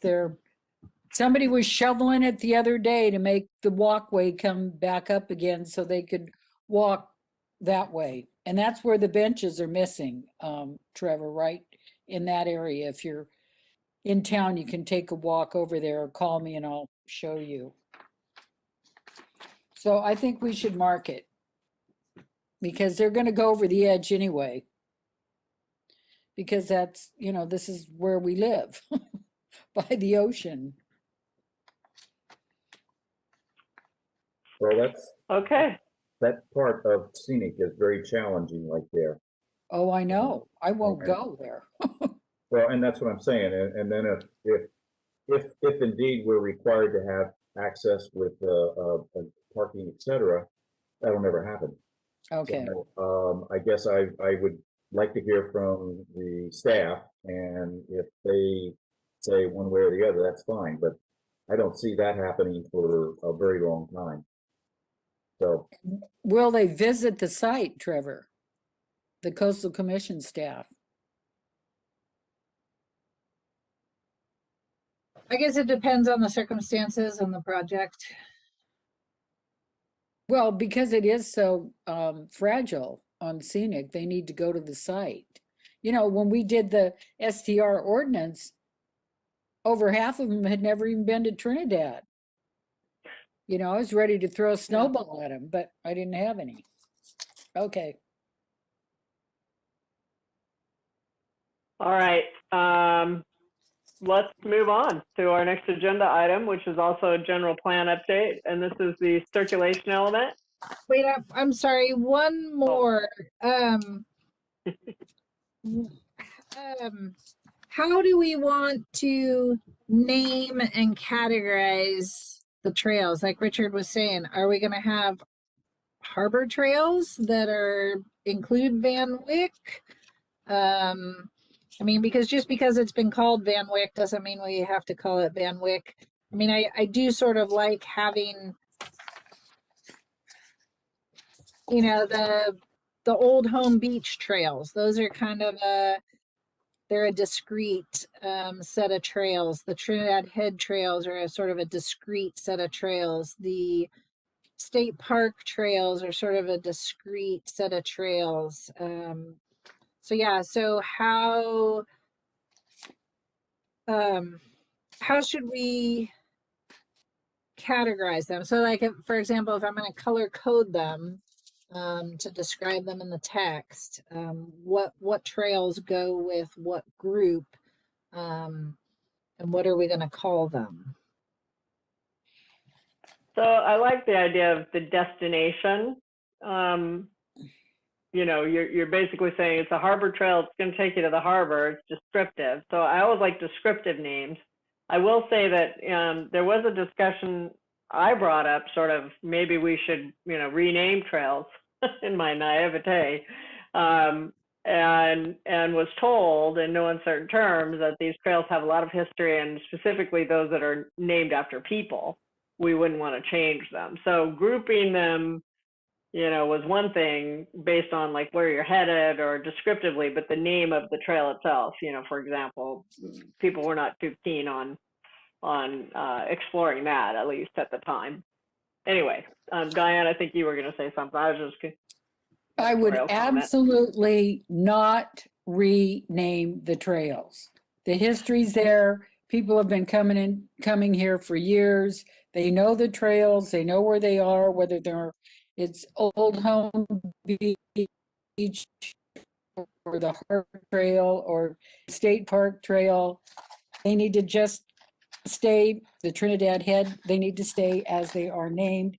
Axel Lindgren's Trail, the Wagon Road, there's still Wagon Road, Parker, yeah, they need to stay how they're named, and then do whatever color code you want to do. Maybe Scenic Drive has, I don't know, they're all city trails. Black. Pretty No. much. So here's a question though. We don't have to change the name, so we could categorize them. So Old Home Beach Trails includes Axel Lindgren, Parker Creek, Old Wagon Road, and Growth Lane. So I like that because that tells you I can take any one of these trails and I'm going to end up at this place. And that's what people ask often, right? The people that get lost, they're trying to find, you know, is this the way to the beach, you know, kind of thing. Okay, that sounds good, but we just can't change the name. Right. The history buff, Scott Baker will be after you. So Van Wyck would then be part of the harbor trails, Right. is that Yeah. correct? What about Underwood? Is Underwood its own thing, or is it part of the state park trail? I think it's part of state park, isn't it? Yeah, I agree. Well, it's on private property. Underwood. Oh. Underwood Well, goes from no, under. that's all on public right of way. Oh, okay. Well, Oh. then they're gonna go down Underwood and think it's part of the state park and the homeowners aren't gonna be happy. I would leave it as Underwood Trail because it's off of Underwood, which is a named street, in town. But it connects to, but if Van Wyck Trail is going to be part of the Harbor Trail system, it makes sense to me that Underwood Trail would be part of the state park trail system because it takes you to the state park. To the state park. Okay. Oh, you mean when you're doing the grouping? Just Yeah. grouping, yeah, She's yeah. talking about Okay, grouping. yeah, I can do that. I just didn't want you to rename it. No, Yeah. I won't rename. Okay. Other comments, questions about this? And Oh, here's Yep. another question for you. I'll be back. What about Edwards from Van Wyck to Galindo and down the part of Galindo that has a sidewalk?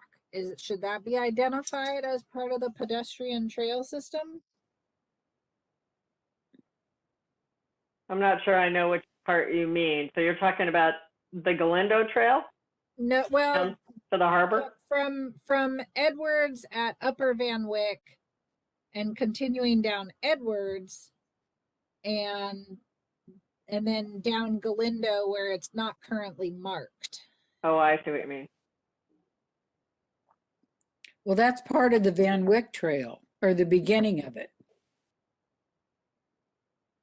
But then it goes down Galindo. So it's really more Edwards Galindo. I think it's just an extension of the Galindo Trail, but Yeah, I would actually include it because there is a walkway.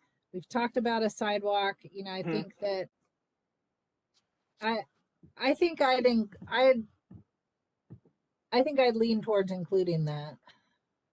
There's no sidewalk. It's just gravel. I mean, it's asphalt.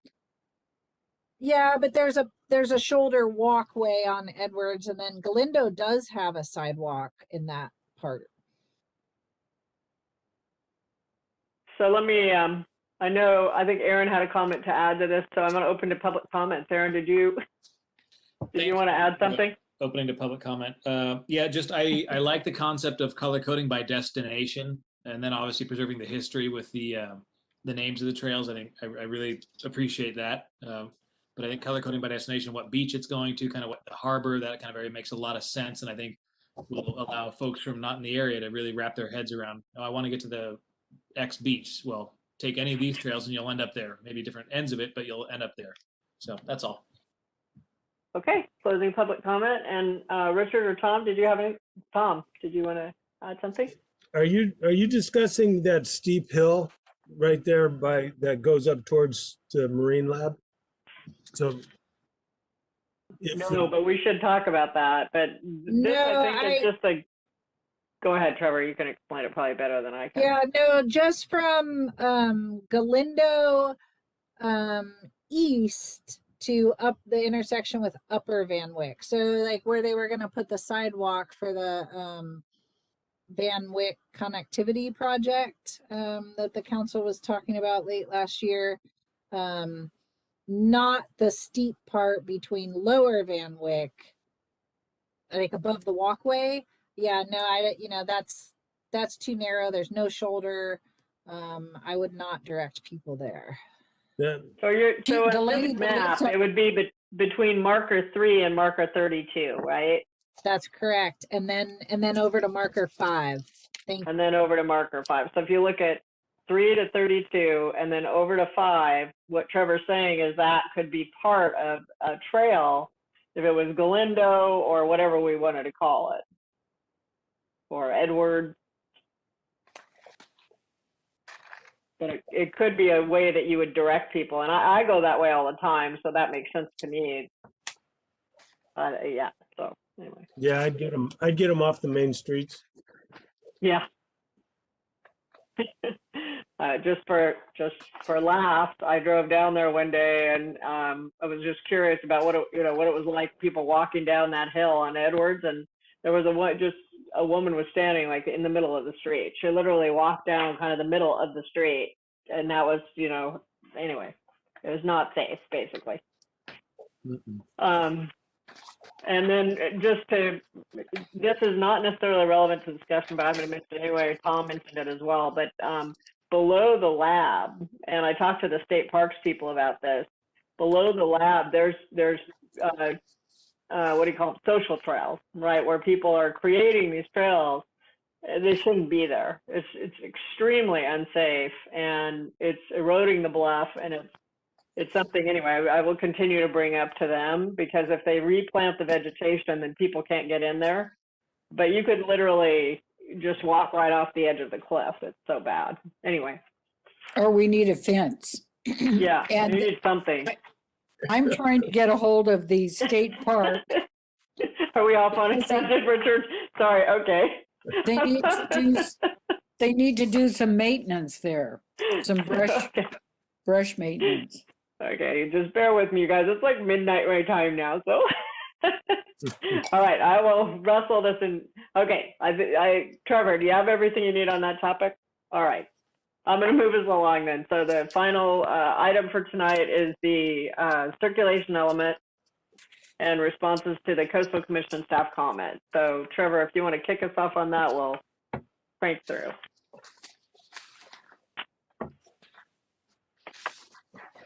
Yeah, so this is, something that, this is the kind of item that would be great to continue to a meeting in 2 weeks, but we already have a meeting in 2 weeks. One of those in-between meetings, because we're probably not going to get through it all. And I didn't even, the circulation element's pretty long. So I haven't gotten through, I've only gotten through the, sections A, B, C, D, and F. I guess we're missing an E there, aren't we? That'll be something to fix. But so I'm just working my way through the Coastal Commission comments and responding to comments, and then also, making it consistent with some of our more recent discussions on the general plan. And, so this will be a continuing discussion. So I'm happy to take whatever input you have at this time. And then also looking at the circulation map, which needs some updates on parking, which we can, we're collecting that information as part of our parking study. I'm doing an inventory. And then, I'm thinking, somewhere we should maybe designate a bike route through Trinidad, and whether that shows up on this map or the recreation map or both. That's something to think about in terms of maps. So yeah, I did highlight a couple of things. I think in environmental justice, I'm still sort of trying to figure out where and how we should address that. It was something I had in the circulation element because it is mentioned specifically in the state's general plan guidelines, but Trinidad isn't required to specifically address environmental justice because we don't have any disadvantaged communities in Trinidad or immediately adjacent, although West Haven has been in the past. The incomes have risen in the last few years, so it no longer really qualifies as under that 80% of the median state income. But north to Oric does. But one of the comments from the Coastal Commission was, addressing equity in access. We've talked about, someone brought up fees for parking, and that's something we have to be very careful of, limiting parking, because that's an access issue, and ensuring that, visitors from all walks of life can still participate and have equal access. Parking in lieu is something that I wanted to bring up and want you to specifically think about. And then street improvements. So there are, the Coastal Commission pointed out some conflicting policies that say, oh, we're gonna minimize street improvements, and then in another section it says, yes, we should have sidewalks and pedestrian improvements. So so what I sort of started to do was to suggest that we have improvements like sidewalks and bulb outs and some of those things on the primary and secondary collectors, which would be Main, Trinity, Edwards primarily, Stagecoach, Scenic, Patrick's Point. But then the green streets on that map, the local streets, we would continue to minimize curbs and sidewalks and other kinds of improvements. So those were some specific things I wanted you to think about. Oh, and scenic routes, whether we want to consider designating scenic routes, it adds kind of another layer of regulations that I'm not sure we want to get into. And then roundabouts. The Coastal Commission pointed out that the environmental assessment for the hotel, the Rancheria's Hotel, said that the city doesn't want a roundabout at the entrance to town because it's not compatible with the character of the city. And I don't remember that ever being the city ever acting on that. And so I wanted to get your input on, whether we should, mention that roundabouts are compatible. I think if there's space, I think a roundabout is, could be a great solution for that crazy intersection at the entrance to town. Except for the big trucks. I mean, we have, Wait, like if you do the center of them low, that trucks can drive over them. There are ways to make that work. All right, comments, Richard. Oh, well, I was just going to comment on the roundabout issue. I'm a little hazy on this, but I thought that 10, 15 years ago, that the city engineer evaluated roundabouts both at the intersection of Trinity and Edwards, and also at the entrance to the city. And I do recall very clearly that for a roundabout at Trinity and Edwards, there wasn't sufficient room. We couldn't do it. And I thought that after looking at what they wanted to do for a roundabout at the entrance to the town, that they didn't have sufficient room as well. Now, the whole idea of a roundabout came about.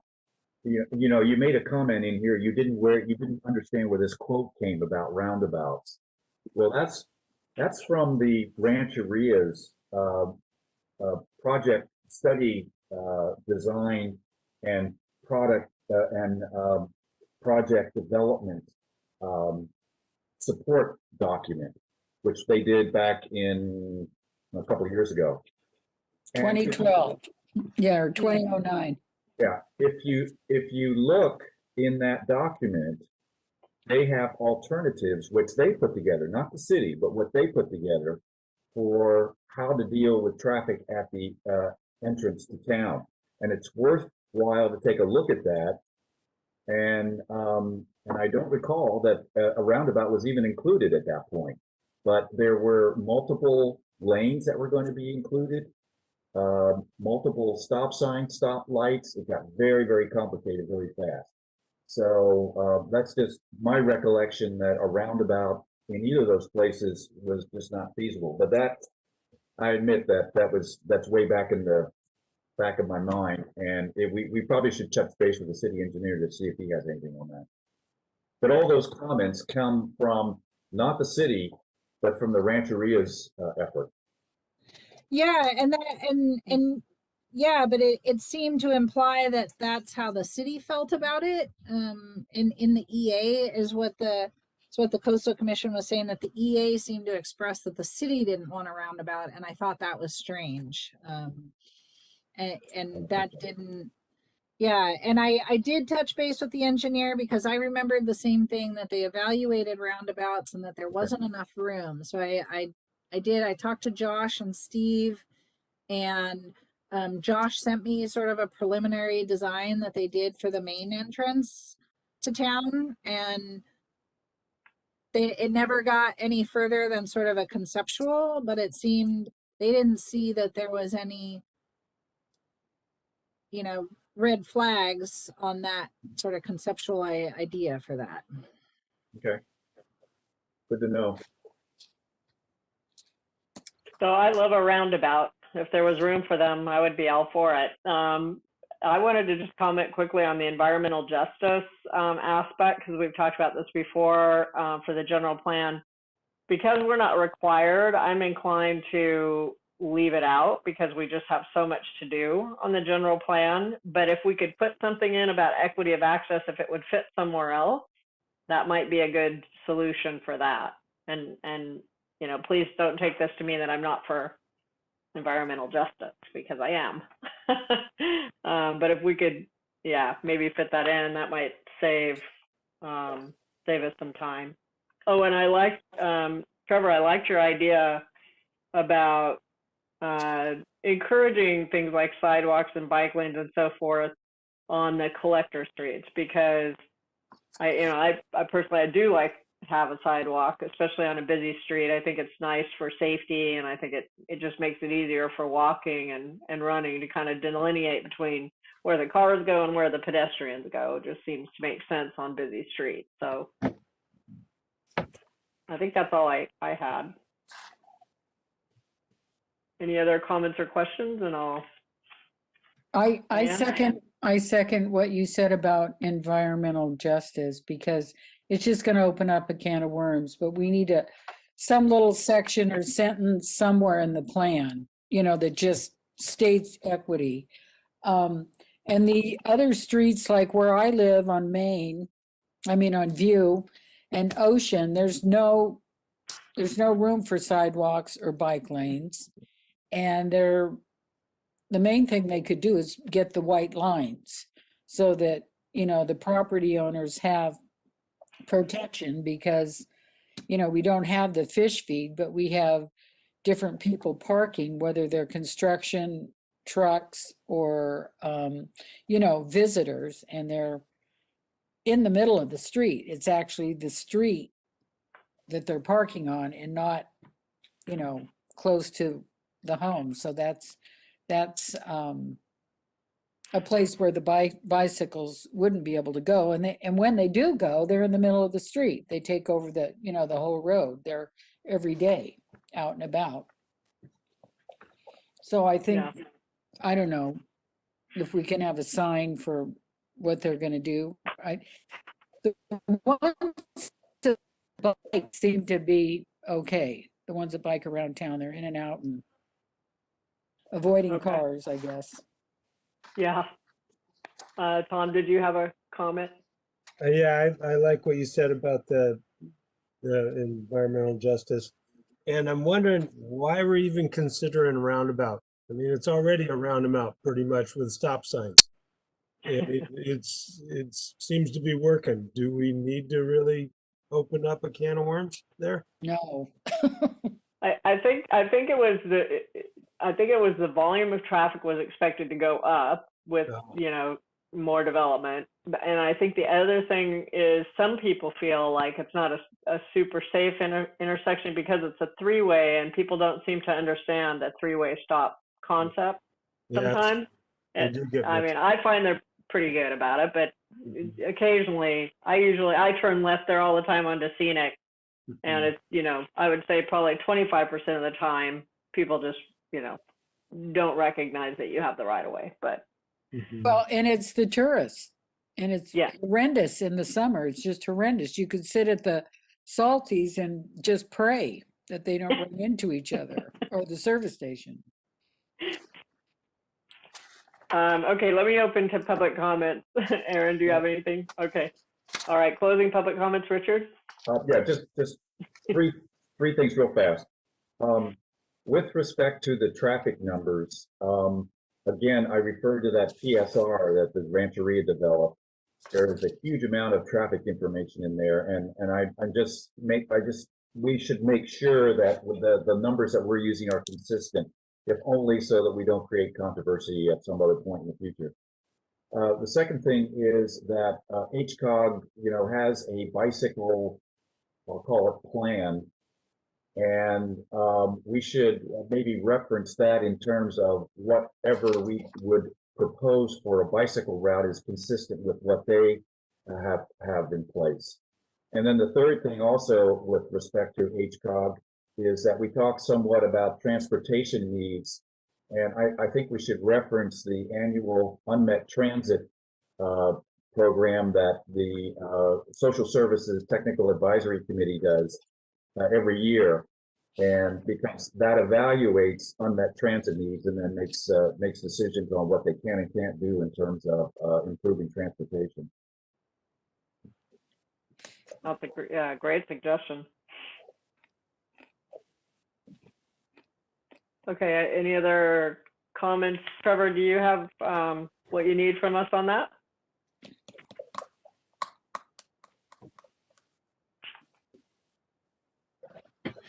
Yeah, I think so for now. Again, I think this is going to be a continuing discussion. So I just encourage you to, look through the comments and responses and see if there's anything that jumps out at you. Looking at the policies, the categorization of the policies, whether they conflict with each other. So just continue to keep looking at it, and you can always email me comments as well at this stage. And but I'm gonna continue to bring this. I'm going to continue to work through the circulation element and continue to bring it back to you. Probably for the next several meetings. It's got a lot of stuff in there, and of course it ends with water. So, and that's obviously a current topic. So yeah, just continue to review and think about it. All right. Thank you, everyone. So we're at that point in our agenda where quickly we go through any commissioner report. Are there any reports from standing committees? Diane. The STR committee is making their meeting dates for the year, and I don't have a copy of them yet, but there'll be 4. And they're going to be I think the last Tuesday of the month, starting in March. I mean, it's not set in stone, but they did a poll to see when we would have our meetings. All right, thank you. And now staff report. Trevor, is there anything you'd like to share with us?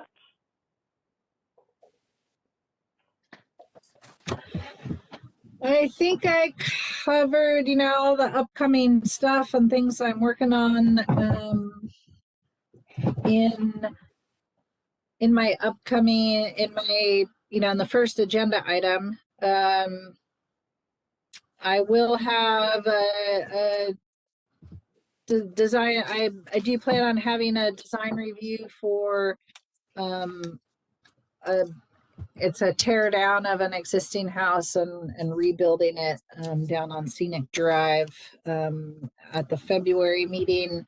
Still waiting for a little bit of information from them. So, that could get pushed back, and then, at least another 2, maybe 3 in March. So that are moving along as well. So. Okay. Never a dull moment. Okay. Future agenda items. We talked about all the 2021 priorities, and then we also had the tsunami siren update and West Haven CSD intertie. Any comments or things you guys want to add? Okay. All right. Seeing none. Any final comments or questions? I know we've covered a lot. I don't usually ask at this point for that, but anything else that anybody wants to bring up real quick? Diane? So it's the beginning of a year. So do we change chairman, vice chairman, Oh. Trevor? Good Yes, question. probably we do, but let's wait till we get the city council appointments and then, yeah, I think we do that Yeah. every two years after the elections. Okay, so- I didn't know when, if it was every year or every 2 years, and Richard might know. Okay. No, I'm happy to continue to serve in any way that you all want me to. But if somebody else wants to take a turn, that's terrific. All right. So I just know that, Cheryl, that it always happens at the January meeting. Yes, so- I completely forgot. And No, now we're 2 meetings in February. It's fine. You're doing fabulous. oh no, I didn't just mean it wanted that to way. make sure I'm happy. I was doing the little happy dance over here. we're I'm doing fine what with we're somebody supposed to taking do. over. No, it's been a pleasure, but yeah, it's great for everyone to take a turn. I love it. All right. And you can do it from Arizona. Yeah, today I can. Well, we're still virtual anyway. All right. Thank you, everyone. It was we went through a lot tonight. I really appreciate it. And with that, the meeting is adjourned. Thank And you. we'll see you on what, the 17th? Yeah, the a little less 17th. than 2 weeks. Yep. 2 weeks. Okay. All right. Bye-bye. Adios. Good night. Good night. Night, everyone. Okay, so.